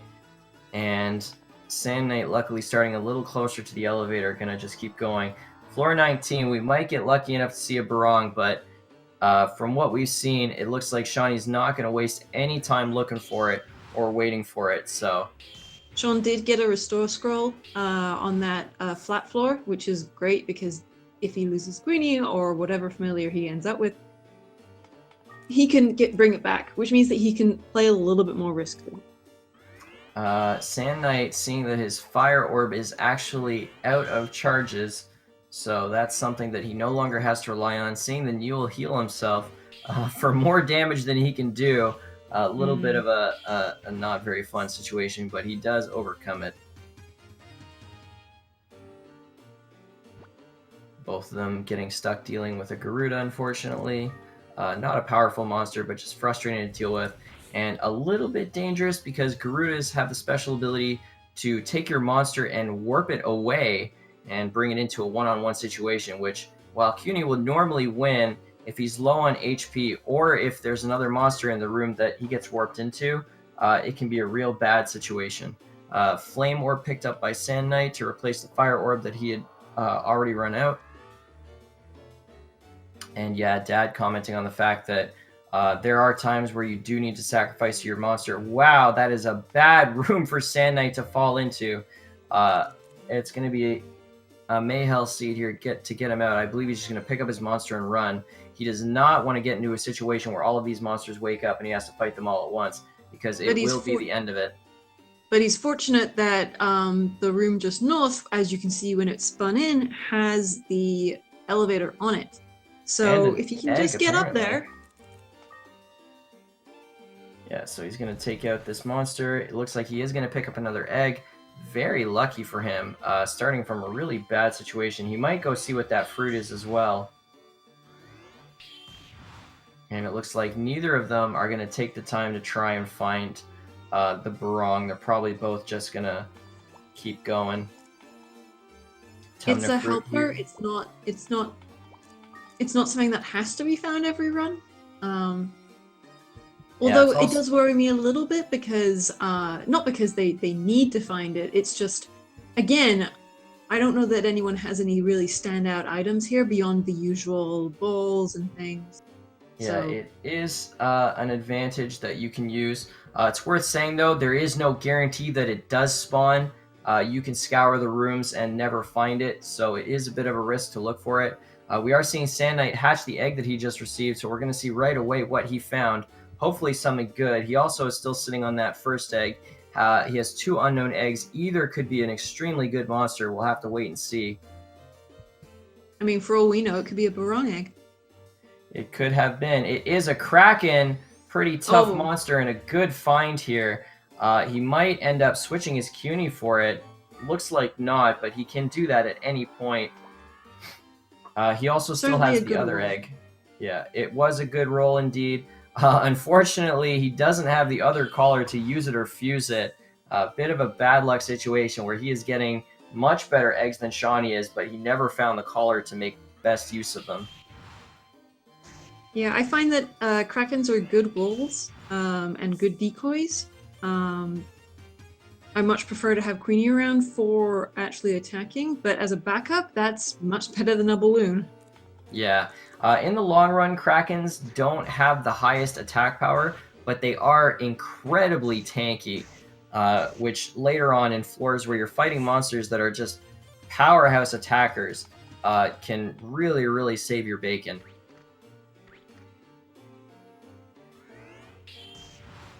Seeing Sand Knight run across a level 1 troll, not much of a threat at this point.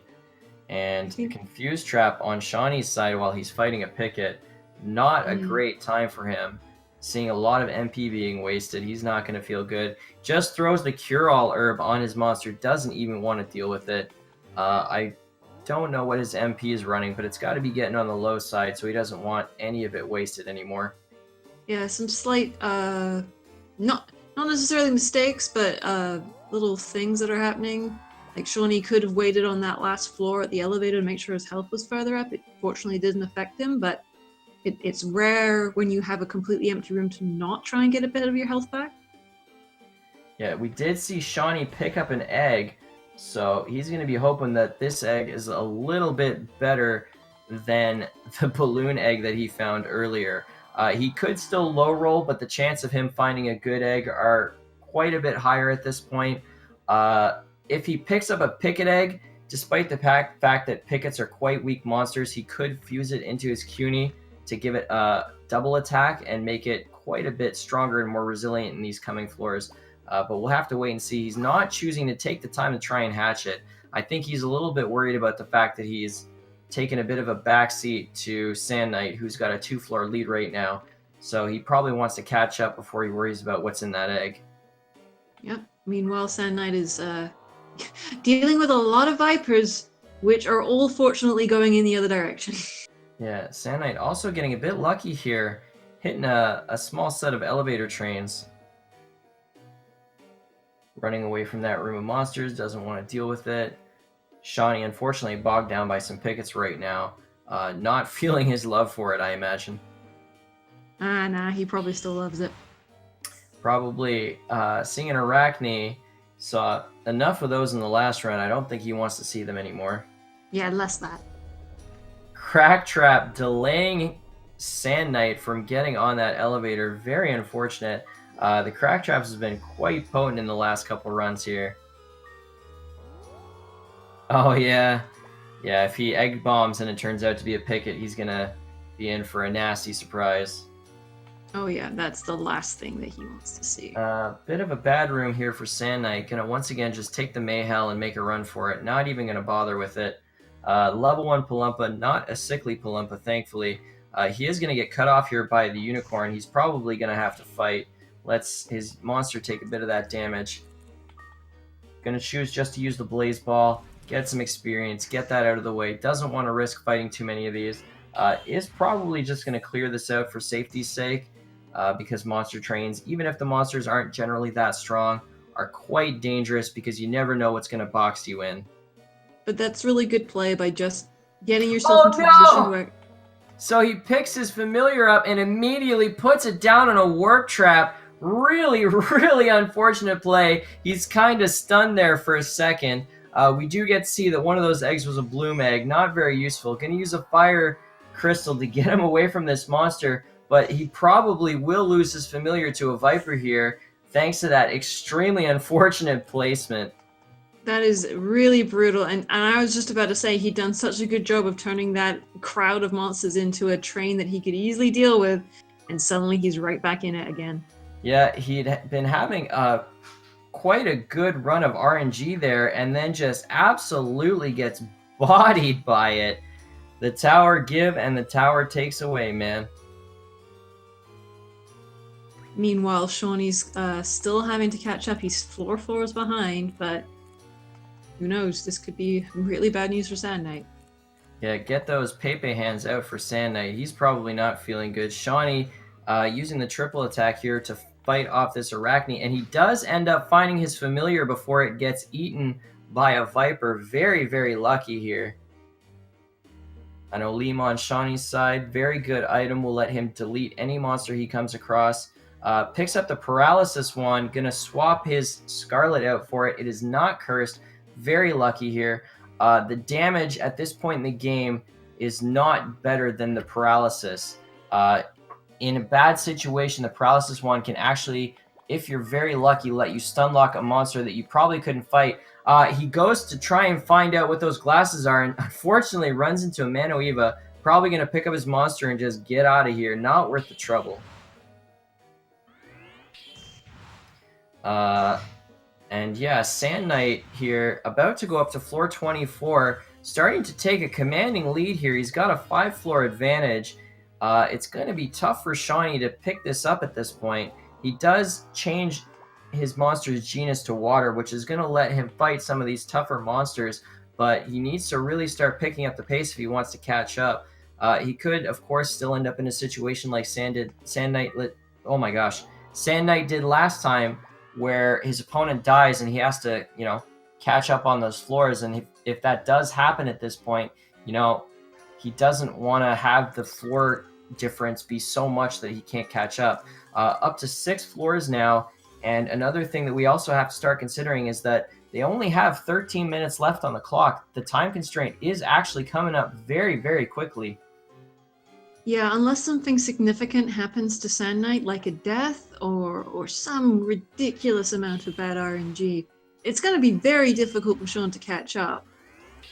Yeah, right now, Shawnee basically needs to pray that Sand Knight dies just about right now, because if this goes on much longer, he's going to have basically no time to catch up. And he's going to have to hope for some elevator trains at some point, which Sand Knight has been very luckily getting again and again. Don Fargo hoping for the monster den. It would be the second one Sand Knight's run into in this run. Looks like he's going to egg bomb with the Bloom. Not a big loss. Bloom is not really a monster that he was going to use. He might start considering warming up that other egg at this point, just to try and figure out what's in it if he can't find some Truth Glass soon. Yeah, at this point in the game, there's not a lot of reason to keep Bloom around. He's the, like we said earlier, he's the monster that can give you paralysis if you want to use your Pelimper into that, but he hasn't got Pelimper anymore, so he's probably better off just getting rid of it and finding out what the other one is. Yeah, and yeah, if this goes to a Game 3, not only did it go to Game 3, but it also, all 3 matches taking the better part of the time allotted. As we talked about before, each of the runners only gets to go to the hour mark, and then the run ends to stop these from going longer than they need to. So, we do see him run across a Barong here. Very lucky. A little bit unlucky here that it has a monster trailing it, but it looks like he's going to get rid of it with a Blaze Ball and probably take some time to fish for some good items. He doesn't really need it, but it's never something that hurts.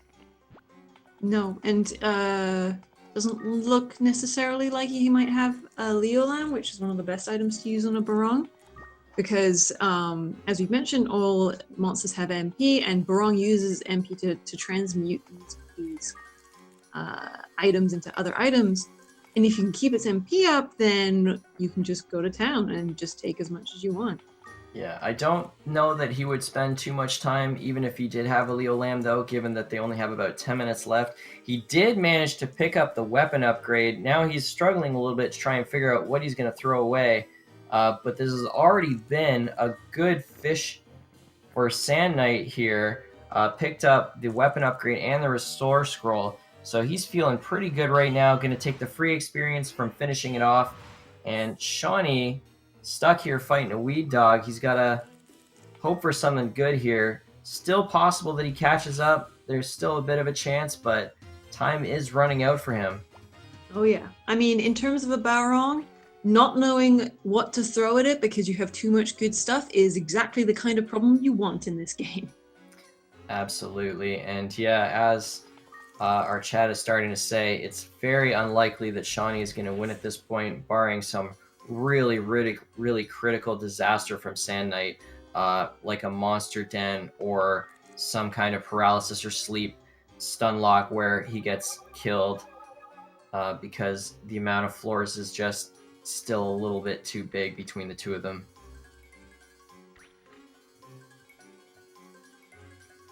Yeah, five floors is hard to catch up on regardless. We'll just have to wait and see. Yeah, and we did see that Shawnee switched his genus over to wind from water, so he does have an advantage on most of the monster that he's running across, so he's going to clear them out fairly quickly. He's starting to debate whether he's going to get a little more liberal with his items to try and get some space here, but looks like he's going to choose not to. Just going to fight this off. He does know where the elevator is, probably going to move up fairly quickly. Sand Knight also getting a little liberal with these items, trying to keep himself moving. Both of them very aware that they're running out of time and that, you know, anything could happen at this point. Even though Shawnee is in quite a bad position here, all it does take is, you know, a really ridiculous strain of elevators, and he will catch up faster than anyone would expect.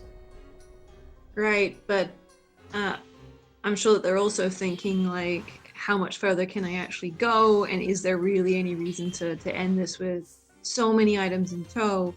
Yes, we want to maintain as much of our items as possible, but at the end of the day, if you didn't use an item during your run and it would have been useful, you might as well have just used it. Absolutely. They've hit the part of the run where they basically just have to throw everything at the wall and get as much distance as they can. Because as we saw in the last race, you know, sometimes all it takes is, you know, 3 steps to an elevator that you didn't make and you lose the race. Floor 23 here for Shawnee, closing the distance a bit. And Sand Knight going as quick as he can, trying to keep his lead. Very aware that his opponent is not that far behind. Wants to make sure that he takes this home after his really tragic loss in the last match, which I'm sure he felt should have been his victory. Oh, absolutely. I think we all felt that one. Yeah, that was quite a heartbreaker. I'm not sure that we will see quite so much of a heartbreaking upset as we did in that last race again in this tournament. Garuda Egg being the one that Shawnee's holding on to. So he can at least feel good that it wasn't anything really crazy. Oh, Garuda eggs are one of the strongest ones. Because the abduct ability can be used on yourself to warp yourself between rooms on the floor, which means that you can usually get yourself out of tough situations or warp yourself into bad situations sometimes. But it is actually a very strong strategy if you can find it. I actually was not aware that you could use it on yourself. This tournament, despite me thinking that I came in with quite a lot of knowledge, showing me that there's plenty of things to learn and reinforcing what we talked about earlier, that, you know, this game will surprise you every time. He is, in fact, going to hatch that egg right away and make use of the strat that you're talking about. He's feeling it. May even regret not hatching it earlier. Oh, I bet he is, knowing what it is now. He's got just over 6 minutes to make up that floor. A Garuda Egg is by no means a win card here. I myself have had one, and it's brought me right back into a terrible situation I was trying to avoid. But it is something that could definitely speed up his progress. Yeah, so he's going to go up a floor here, or he is going to take this fight. I'm not sure that that's the best decision given how little time is left. Sand Knight hitting the 30s here, and this set of floors is actually very, very, very dangerous. Any of these monsters can essentially two-shot him. He's unfortunately in a situation where he's trapped between a bunch of these monsters. It's getting a little dicey, and as we talked about, all it takes is him to take a quick death here, and then Shawnee can rush up, but I think he's got just enough of a lead here at 7 floors that even if he dies, I don't really see Shawnee coming back from this. Yeah, this is a hard ask for everyone, and that would be in any kind of run, less the RNG that's inherent in this game. This is a pretty bad situation to be in. He does get the elevator train. He's going to feel good about that one. We do see the Kraken come out from Sand Knight. Maybe a little less useful than before, given that its level is quite low, but that's still a body that's going to block at least 1 or 2 shots. Probably only 1 from a killer, but maybe 2 from a tyrant. So it will potentially keep him alive. Shawnee again finding another elevator. This is what I talked about. Despite how far behind he is, if he just keeps hitting these elevators over and over again, he's going to catch up mighty quick. Yep, it could go very close if it keeps up like this. Yeah, we're seeing Sand Knight get locked up in the cutscene here. Garuda takes him right to the barong, but not going to waste any time fishing for items. He does get pulled right to the elevator. This Garuda is the MVP here, just taking Shawnee right to the top. He's feeling it. He wants to win.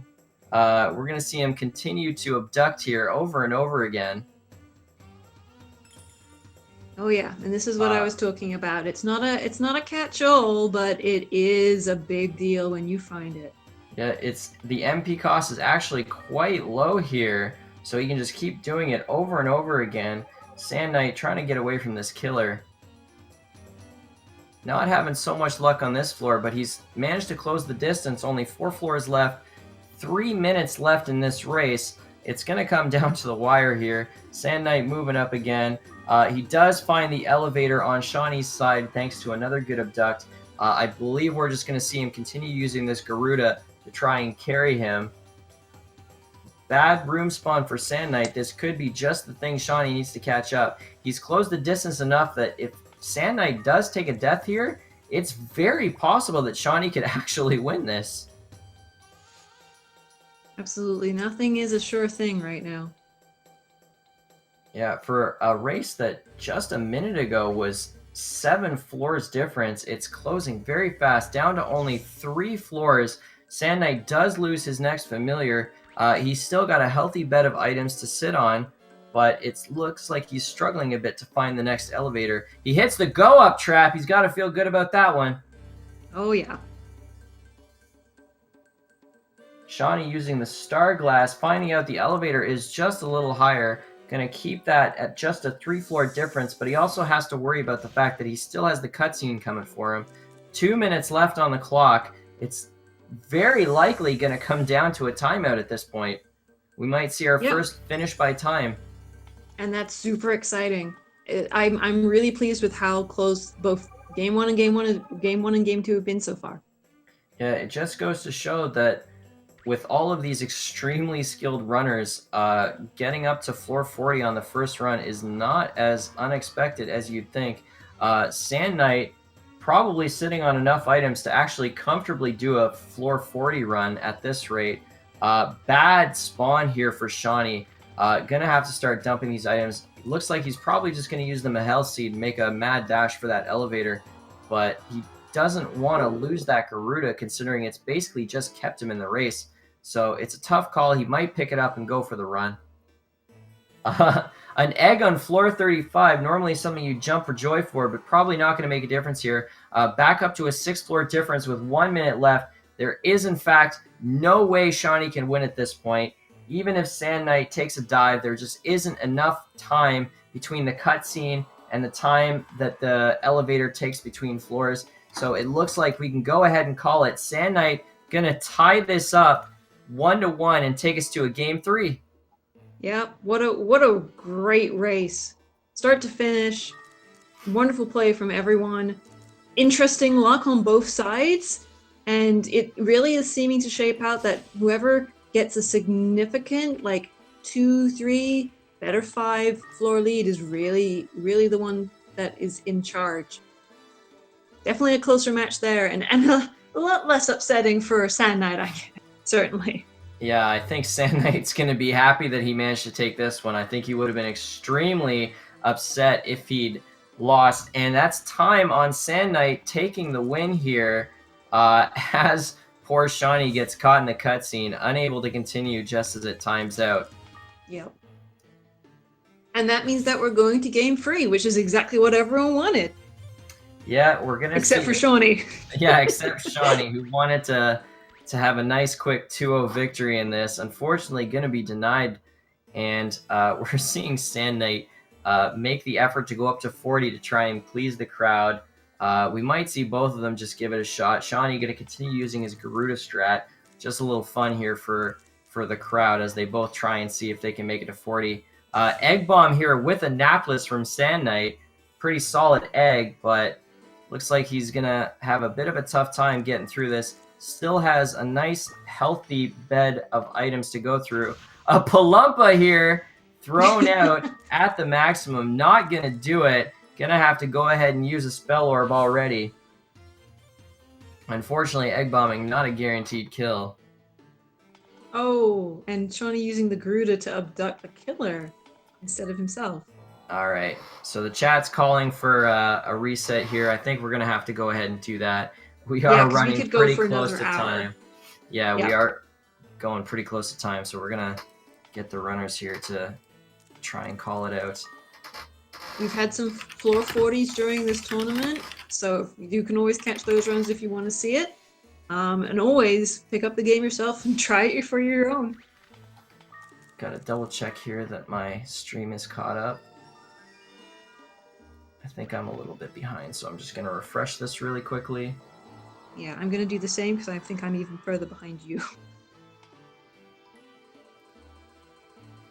We're getting the ready from both of them, so I'm going to count them down and get this started.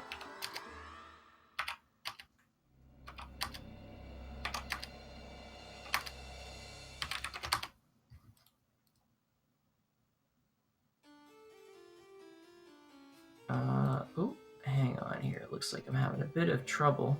Oh, and Sad Knight does get to level 40. Oh, he did hit 40. Look at that. He did get 40.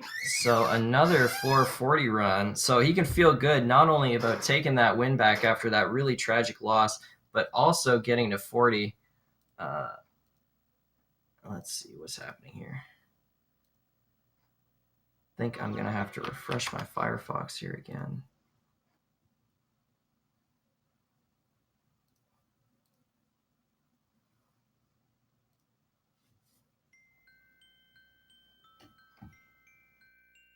And as we get started into the third match here, remember we got, again, 6 minutes of watching them chat to people and get through the tutorial. So if you've been waiting on any questions about the run or the community, let us know.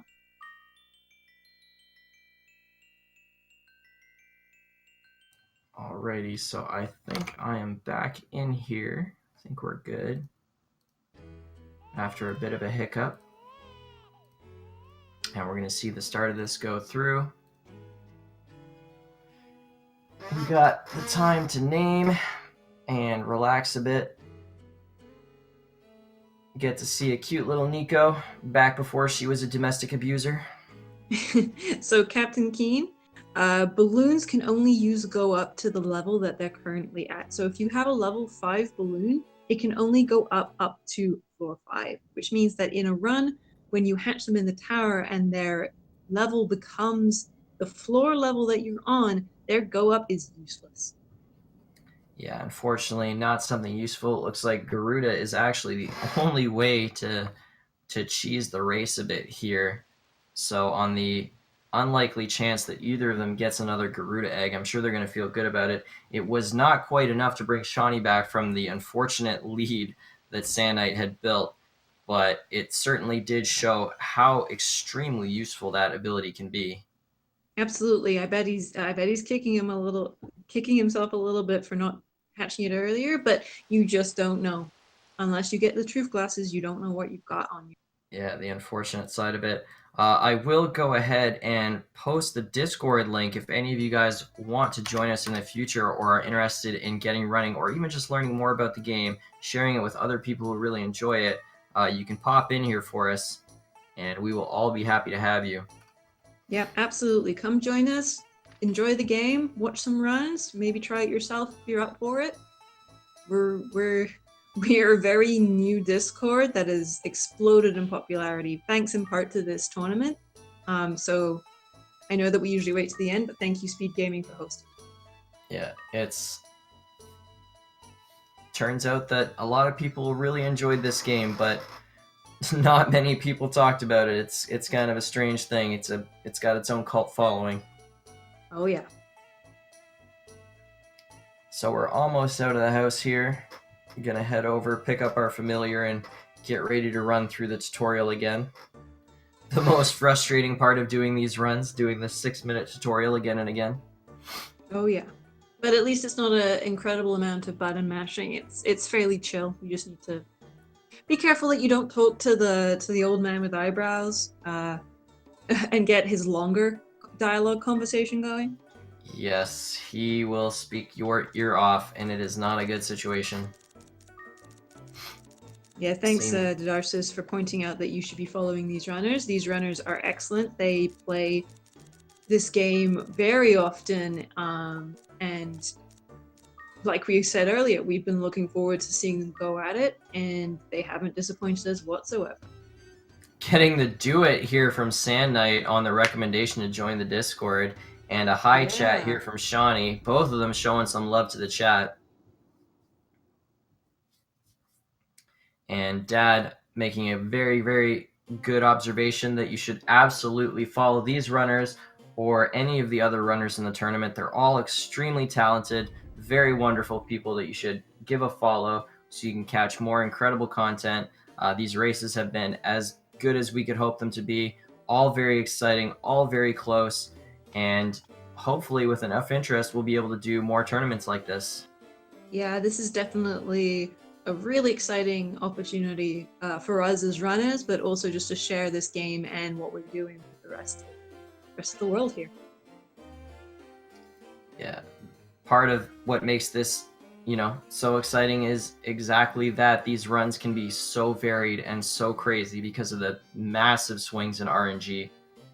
Oh yeah, and the fact that we've had 2 really tight rounds both times in this match speaks to the skills of these runners. The fact that they can come through the RNG and still be in shooting distance of each other, it speaks volumes to their skill. I just want to see a really, really tight third round. That's all that everyone wants. Yeah, it also helps, I think, that this is a bit personal for them. As I brought up, they're a bit of a set of rivals, both very, very interested in beating the other and taking that ego trip. Oh yeah, they have been looking forward to this match for so long, and neither of them is going to want to give way here. Yeah, so the miss from Sand Knight on the tutorial fight, very unlucky, and he gets crit. Wow, what a start. Not gonna matter much, but just a bit of a testament to some luck or bad luck here. Just get it out of the way now, Sand Knight. Get all the RNG out of the way now, and then have the run you want. Yeah, you gotta hope that the bad luck at the start means the good luck later, but you never know. Oh my goodness. So we're seeing them finally get through the tutorial here. We're gonna start seeing some actual gameplay. We're gonna be hoping for some good items, a sword upgrade immediately for Sand Knight, and some truth glass. We also see paralysis trap hitting the enemy that Shawnee was facing. Both of them getting a bit of some good luck here at the start of the game. I bet Shawnee's really happy that paralysis trap did not land on him. Yeah. We saw that a lot yesterday where both runners were just plagued nonstop by traps. Gonna fight both of these noises head on. 2 trolls over here for Sand Knight, despite that he's level 1. Gonna have to go ahead and use a fireball just to be safe here. But the good thing about the trolls is that they'll immediately get you leveled up to level 2, which is the biggest level in terms of health gain, which is going to be a big deal for clearing out the rest of these floors. Yeah, the first level is the most precarious because your HP is quite low, your defense is quite low. After the first level, the game gets a little easier for a bit here, since most of these monsters are either weak to your starting familiar or at least neutral. 2 wands here for Sand Knight to pick from, but we're going to have to wait and see. He'll probably take the money wand. Looks like he's just going to skip them both and keep the steel sword. A little bit of a surprise here. It's a good, strong play. Steel sword is an excellent choice, and no one could ever be better than that. It is definitely a personal choice there, but absolutely not a bad one. Steel sword got a quite high attack power for the early game, so even though wands are strong, it's not going to make that much of a difference yet. He's also invested a little bit into it. He used a truth glass on it rather than waiting for an egg, so that he could make sure it wasn't cursed. So, like, he's got a little bit of investment in that steel shield now. Yes, Darcis, you never use the life one. Yeah, who needs that? That's a crutch for bad runners, right? Yeah, that's for lesser players of this game. So we're going to see them both move up to the 3rd floor here. Keeping it neck and neck, no big leads. Still no really great items on either side here. Apart from the aforementioned steel sword. Of course. Yeah, if you don't get hit, you don't need to gain HP, of course. Exactly. Familiar Bell here for Sand Knight. Not typically the best item, but a little good safety item that if he gets separated by another unfortunate warp trap like the last time, he'll have something to deal with it.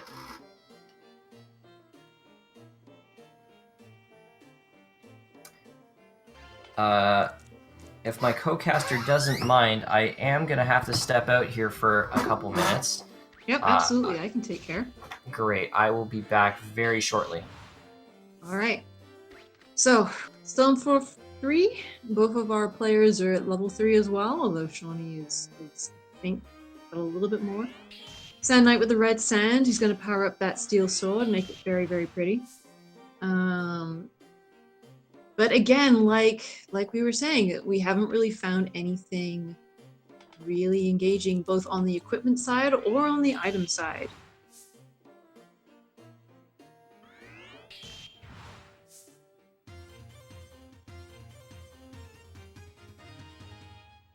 Sand Knight getting a lot of trolls, which at this point, because he is much more levels, is actually a good thing. They're not going to give him as much experience points as he would wish, but he can one-shot them and get up those levels quicker. Neither of our players are getting particularly small floors. You can, even when it's randomized, have floors which only have a small number of rooms in it, which makes it very difficult to gain equipment and items. Unfortunately, I haven't seen too much of that this time. What is the most annoying thing about commentating with Dreamy? I don't know. I mean, he likes steel swords, which is enough for me. And if anyone's wondering where these steel sword jokes are coming from, you need to watch my run.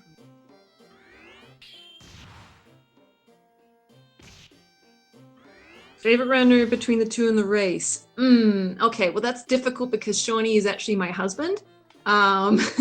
So I would be biased, and I would definitely say Sand Knight because of that. Mainly because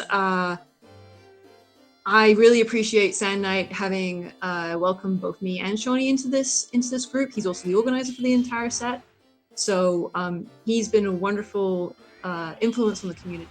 So Sand Knight's definitely my favorite runner. Oh yeah, you can record it, Don Fargo, and play it back. Shawnee's heard it before. So Sand Knight coming up against a few different monsters, trying to get into that room where there's that item. Shawnee going straight up to floor 5, so he's ahead in terms of floors. But this is the last floor before we reach the water floors, and so he's hoping to find more on this floor for sure. Neither of our players getting anything remotely engaging for equipment. Shawnee's gold sword. Is he using a gold sword? I'd actually not seen that. Gold swords, not the best sword in the game. It's fairly inferior to the steel sword for sure. I'm assuming that if he has it equipped, it's because it's cursed, which is even worse.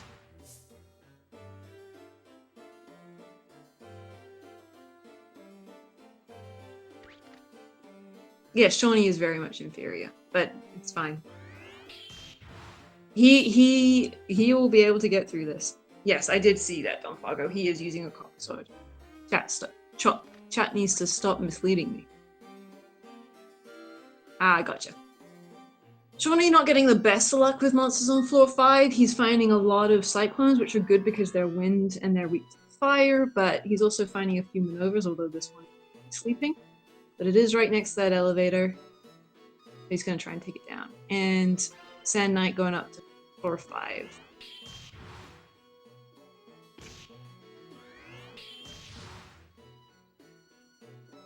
This maneuver just will not get off of this elevator with all these misses.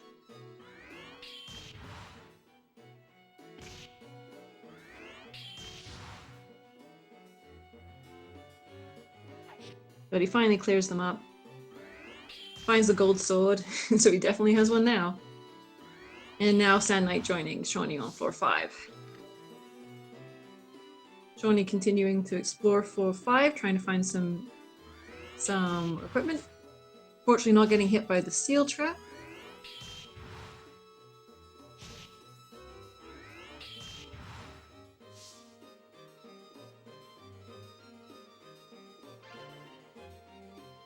And both players just continuing to clear out the monsters here, trying to get as much experience points as they can, find all the equipment that they can.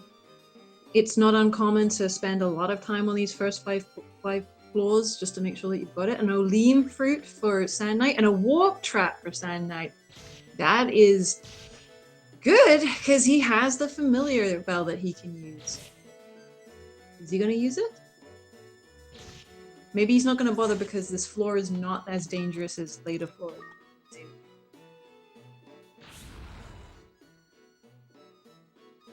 Sand Knight low on health and coming up against monsters. He needs to be careful that he's not going to take too much damage here, and he goes for Fire Orb to get him out of that situation. An unreasonable amount of gold swords happening. It's too bad that this isn't a casual run where you can then go and sell those swords for lots of money. Okay, his do-it is in battle, so now he uses the familiar bow, which makes sense as to why he wouldn't use it until it got itself. So and oh, sorry, I didn't want to interrupt you. I am back. Hopefully I haven't missed anything too exciting. No, the chat was having a lot of fun in your absence. They got me to answer a series of questions which are going to be disappointing answers for a number of people. I'll have to check it out later. And it looks like they're still neck and neck. Sand Knight had a cursed fire sword. Manages to find the decurse scroll. Very lucky. Yes, Sand Knight's had some bad RNG, but fortunately had the items to already take care of it. He had a warp trap that had the familiar bell. Shawnee has decided that he wants to find all the gold swords in the game before going up for all of them. Shawnee stopping in a chat to call out the 4 gold swords that he's found. Very unfortunate. Still using his original copper sword, so it looks like neither of them has found any really crazy items. But now in an item room, so maybe he'll be able to find another gold sword. Let's get a counter going in the chat. That's 5 now. 2 sands to be picked up and another sword. Let's go ahead and hope that that's another gold sword. We can only dream. Golf wand over here for Sand Knight. Not going to take it. Preferring his -1 flame sword. I'm not sure about that one. And let's go ahead and see what he's going to find here. Hoping for some good sand. Red sand here if he decides to pick up one of these swords. He is sitting there holding on to all those gold swords. Copper sword and another red sand. So I have to assume he's going to pick up both those red sands, power up his sword, and just give himself a little bit of an advantage here. tossing out the copper sword that he had just picked up and throwing away some of the less useful items, just heading on up, saving the red sands instead for something that he might find along the way. Which is pretty good play. Like, he hasn't got anything really worth using it on at all. So normally he probably would have thought about staying on that floor, but given the monster room that he had dropped into, looks like he's just going to pass it up and keep going. Finds an orb here, always good to see. Gonna have to fight this Mana Weaver for it, though. And Sand Knight taking his time still, trying to build up some items for the later floors. Finding some nice medicinal herbs. Gonna go into the green room for this run, eating a salad just like our boy yesterday. Shawnee really wants that bowl, and he doesn't even know what it is yet. Another crack trap, delaying him several turns just to find out it is a useless ball. Very unfortunate. Gonna triple attack this clown, showing off that he loves using it. Something that he frequently comments that he does that Sand Knight does not is make good use of that triple attack. But doing it from, is that just no, that from the wrist perspective, it looks like the clown's on a different height level. Height levels give you advantages in battle, so you always want to be attacking from height, but it's just a schism in the corridor. Yeah, it looks a little bit of an unfortunate turn here for Shawnee. I think he misstepped forward thinking that he would step back to gain the height advantage, but it turned out it was actually a 2-floor drop instead of a singular one, so he got stuck fighting the U-boat mano a mano. Tumna Fruit thrown out here by Sand Knight just to be safe as he gets sandwiched between two different blooms. Looks like Shawnee equipping a better shield just because he had a bad run-in with the U-boat, didn't want the Earth Shield on anymore. Yeah, also going to finally make use of those 2 red sands, giving him a copper sword +2. Not what he wanted to have to use them on, but saying, you know, the benefit of using them now outweighs the cost of not having them later. Yeah, it's probably a smart move right now. He's risking the fact that he's not going to find anything better. And really, he could find a better sword, but he could also find a better wand. Exactly. You know, every step of the way, essentially every second that those are in his inventory instead of on his sword is seconds that could have been saved. So I totally agree with using it right now. And like you said, it's very likely that he's not going to switch to another sword. He's probably going to switch to a wand. So unless he, you know, has a 1 in a million shot here and finds a trained wand, I don't think he's going to miss them very much. Sean finding the elevator on floor 9 right away. Another medicinal herb and Knight. Even if he sits here, it means he's going to start like increasing. Yeah, it looks like he's going to take a bit of time, build some experience here. Sand Knight very healthy, sitting on 3 medicinal herbs. Shawnee complaining about these turns of events. He is not happy about the RNG he's been getting, despite having a nice, comfortable lead right now. Yeah, we're going to dub Sand Knight the Herb Knight for this fight. Wand in that room, but he doesn't really want to have to deal with that U-boat. Gonna do a bit of a U-boat dance. Might just skip it. Another flat floor here. What is happening in these runs? And another red sand, turning this copper sword from a useless weapon into actually quite a formidable one. And again, this game making us look like liars today, giving us flat floor after flat floor. I have to assume that that's an oddity in the in running this on an emulator as opposed to on the vanilla game, because no, that's not the case. Sean's running on disc. Then I don't have any explanation for that. It is just really, really surprising luck here that we're seeing so many. I've seen more today than I have for the entirety I've played this game. I think it might be the case for me as well. This has been really, really surprising. And our runners have done a really good job in handling them. Like we were saying before, it's sometimes those rooms are just run killers because you get swarmed, and every single time they've taken the time to get it right and get out of it. Oof, Shawnee losing high chat here. Really unfortunate turn of events. He actually lost his familiar on the high ground against a griffin, thanks to the griffin high rolling his damage hits. He can't be happy about this. And he doesn't really have an egg to replace it with either, so he's basically on borrowed time here. Yeah, that goes back to what we were saying right at the first run, how griffins can be a big pain. They are very dangerous for the floor, especially if you do not stick around for those water floors to level up, because you then get into these floors and you're under leveled.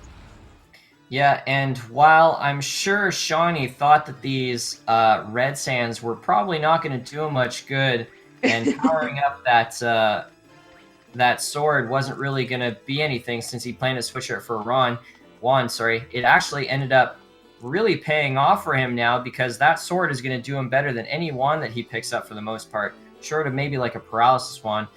Stuck between two griffins here. This might... Okay, he does have a holy bell. That situation could have easily been the end of his run. Gonna pick up this griffin, probably throw it as far away as he possibly can. I imagine he's gonna stop and see what that other sand is as well. Yeah. Another red sand powering this sword up. It is now stronger than any of the vanilla swords that he could pick up outside of a holy or a dark sword.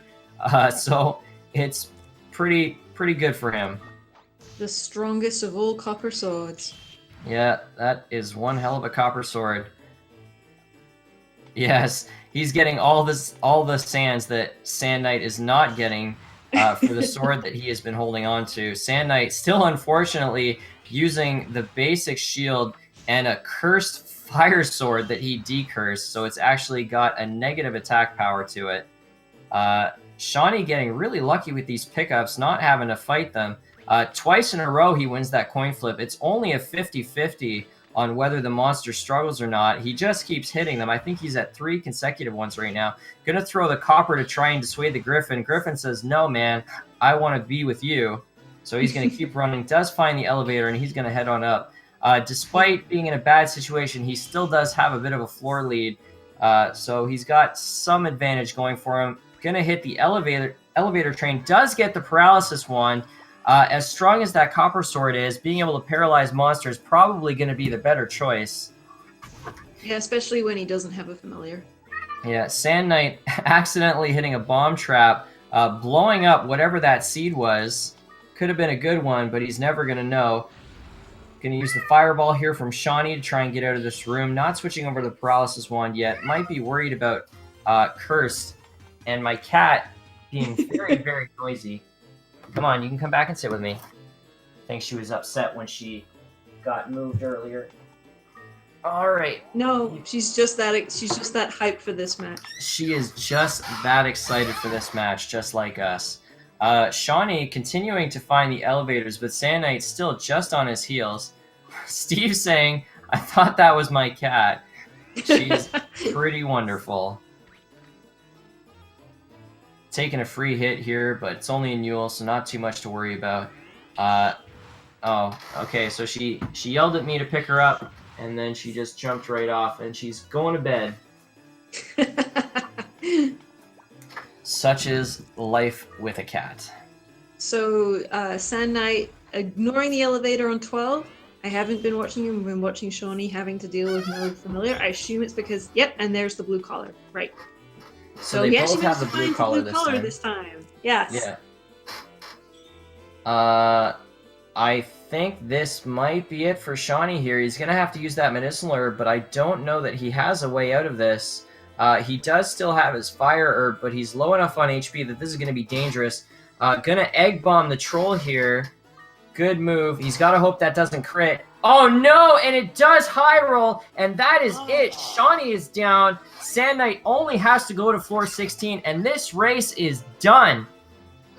Yeah, there's not a lot stopping Sand Knight from getting up to 16.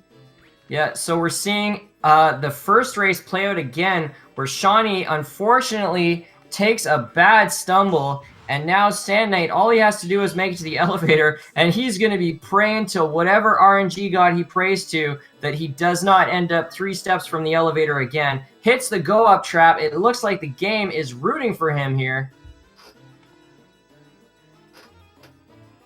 Oh, Floor yeah, 14, that's... so he's 2 floors away from victory here.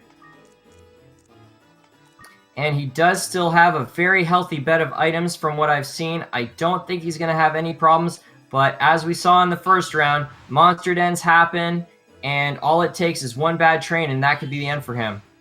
Yep. He's fortunate that the floor level is pretty low this time. This is the lowest floor that he's had to reach this game. So he has every chance of being able to get it, but nothing's a sure thing. Yeah, Shawnee taking a rest on the roof of his house, gonna watch from up there and pray for the worst possible RNG for Sand Knight. He wants to see another tragic end for Sand Knight, just like the first race, but I don't know that he's gonna get it a second time tonight. No, and Sand Knight's totally stacked with items that he can use. Like, this shouldn't be an issue. We're not even at halftime yet, so there's no chance of a timeout here. He can take his time. He's coming up on another treasure room. Going to be able to restock the items that he's thrown away right now. And Captain Luigi saying that losers is actually the real winners bracket. It is the case. Gonna fight this mule. No need to try and get around it. He's got the HP. He's got the time. He's not worried. Yep, he can just take as long as he wants, work his way through all of it, figure out exactly what he wants to do, and mitigate any mistakes that he might make. Might be seeing a shield upgrade finally, and it is not, still not getting any luck on the shield front. Yep, we have seen, apart from all of the gold swords and all of the red sands on the Shawnee side, we have seen terrible equipment luck during this match. Yeah, looks like Dewitt's MP ran out. Luckily, he's still got the pita fruit from the start of the game. Nothing to worry about. Might not bother to check this seed here. And he does. Wind seed. He could actually immediately use this to deal with that Kraken that's following him. And I think that's exactly what he's going to do. Yeah, we haven't seen that too much during this match so far. Oh. That No, just choosing instead just to delete it. Taking advantage of the fact that he doesn't need to play for longevity. He can just throw whatever he needs. As long as he makes it one more floor, he's got the victory here. Oh, yeah. So this is it, guys. This is the final floor. Are we going to see a tragic end, or are we going to see Sand Knight take this? And once again, lands in the elevator room. This is playing out exactly the same way. Going to use a fire crystal. It would take a real bad trap here for him to lose. It looks like we're going to have a victory here. He does also have the Holy Bell. Even a Monster Den is not going to stop him. It's pretty much a victory here. Checking for traps just to be safe every step of the way. Yep, absolutely. And looks like that is it. Sand Knight takes game 3. And that is it for our match tonight. Absolutely. Yep. This has been an excellent set of matches. I can't believe how close the first two were. How even these two runners have been throughout the whole thing. And he gets an egg as his reward. Gonna go ahead and hatch it right now, I imagine. Might just even egg bomb it because we don't need to hatch it. Doing a dance, raising his egg, showing off his victory here. Hopefully we're going to get him in the post-game chat here, where I have no doubt he's going to come in and smack talk his opponent as hard as he possibly can, especially after that first round. Yep. And with everything that went on in these runs, we have a lot to ask them. Let's see, what are they saying in the chat here?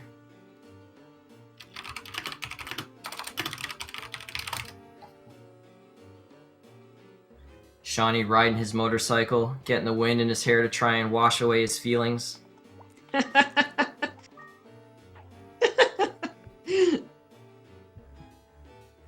Looks like the following runners are almost ready to go, so we'll try and keep this interview at least a little quick. Yep. Meanwhile, make sure that you give these runners a follow. They've definitely earned it from the matches that they put up today. Yeah, absolutely give them a follow. Give them some love. Let them know that you enjoy these matches. Hopefully let them know that you enjoyed that really crazy end to game 1. Feel free to also follow the casters. We had a great time. This has been a lot of fun. Yeah, absolutely. This has been a blast. What a one to cast. Hey-o. And looks like we've got our two runners in here. How are you guys feeling? Sand Knight, I am sure I enjoyed watching you take that safety slash every time to try and save yourself from that game 1 upset. Yeah, there was no way I was going for a paralysis trap or something like this. I was like, no.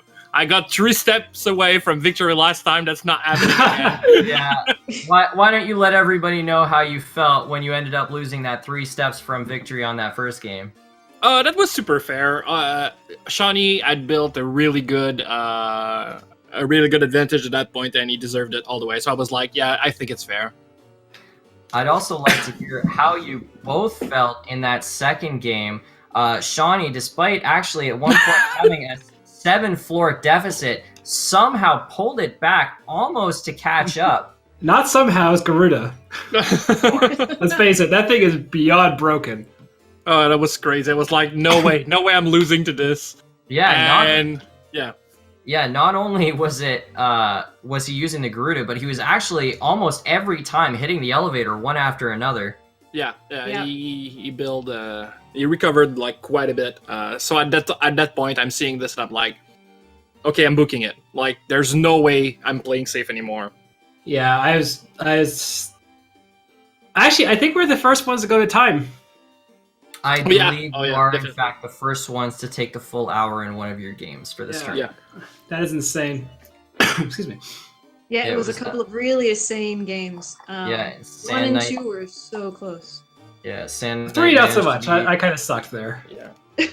Well, I don't know what happened. I heard the caster talk about it, but I was so concentrated on my gameplay, so it was bad. Yeah. Basically, I should have used the flame or fireball on the Griffin. I'm like, oh, Quiddy should be able to take 1 more hit, or I can take the hit, and he died. I'm like, okay, that's cool. Oh, okay, yeah. yeah, So it was just basically- dumb. Yeah, basically the story of Game 3 for Shawnee was that not once but twice he got high rolled by the damage rolls. First by the Griffin, killing his minion, and then he should have been able to take that hit from the Mule, but it actually high rolled and just barely took him out. Yeah, I was banking on surviving. Yeah. Yeah, I mean, I think that the previous 2 hits had been, 6 and 7, and then it high rolled at 11 and finished you off?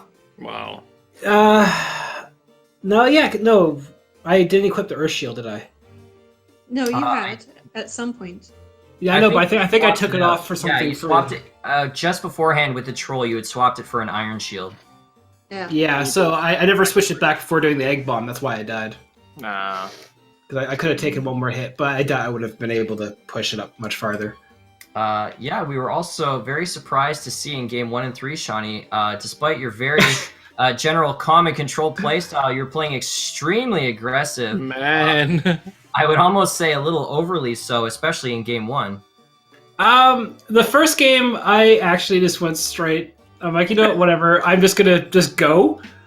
I'm just not gonna care for anything, and if I get bad luck, I'll start playing safe, and that never happened for a long time. So Yeah. I'm like, oh, okay, that's nice. Yeah, I was very Fair. surprised.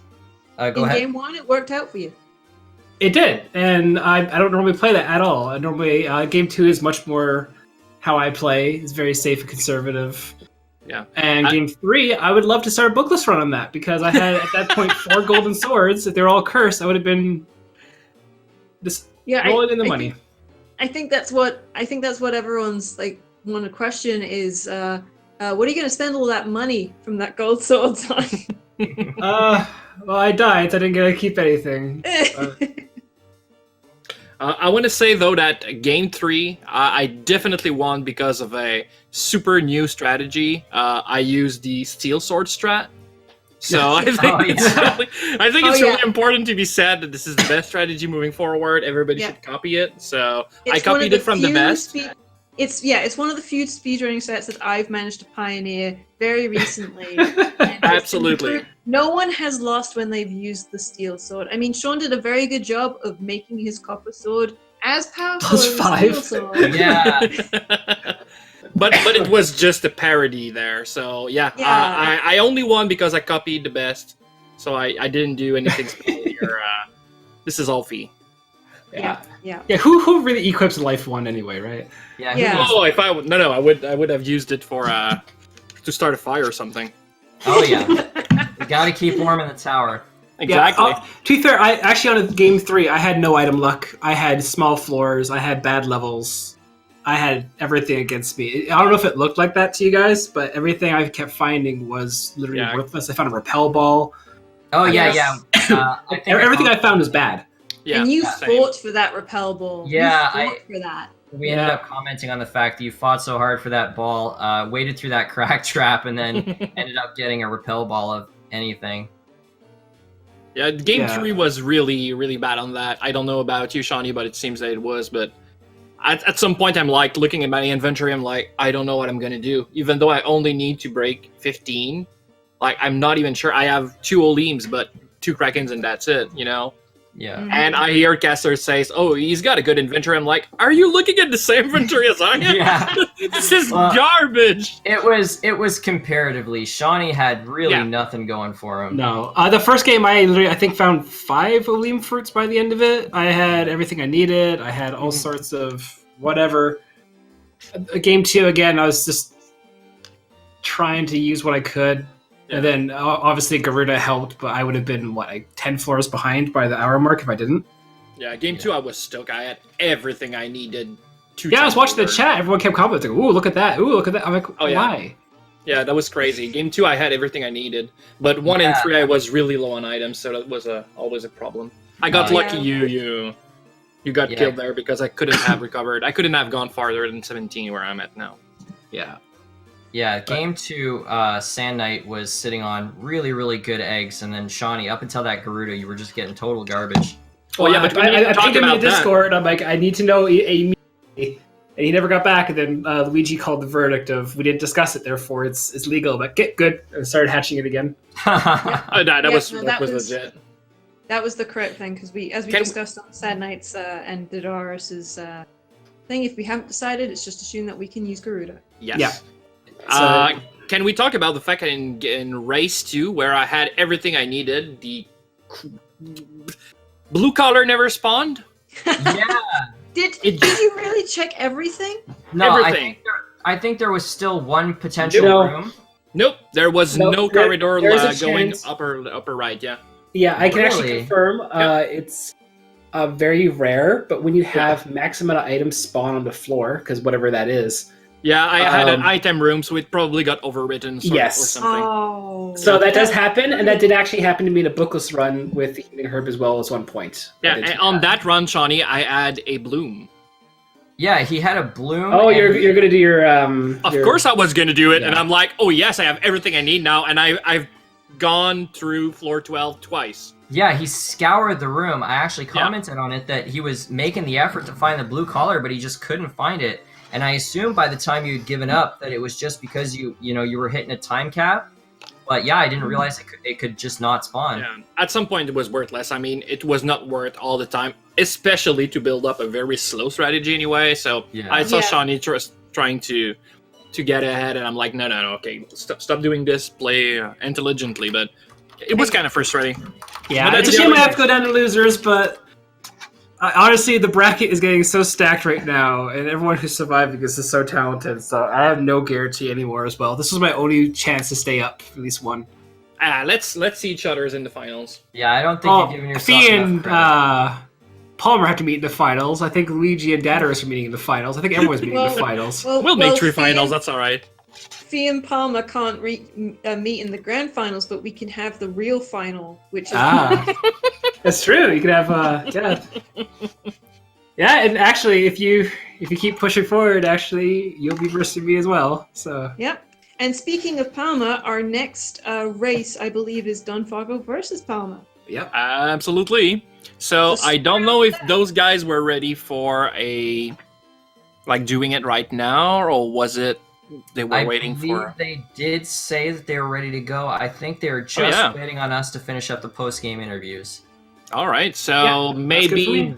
a little bit of a bathroom break if you can give me that, and then I'm gonna be Yeah, ready. likewise. I also want to try to get some more tea. Every elevator I hit, I had a good sip, and I'm out now. So Absolutely. And for those of you joining us in this match, your commentators for the next match are going to be Sand Knight and Shorty7188. Yep. Yeah, Both of I'll us let are you tired close, and we're guy. going I'll be for it. back. All right, so our Yeah. 2 players are going to take a quick break here before they get ready to commentate our next match.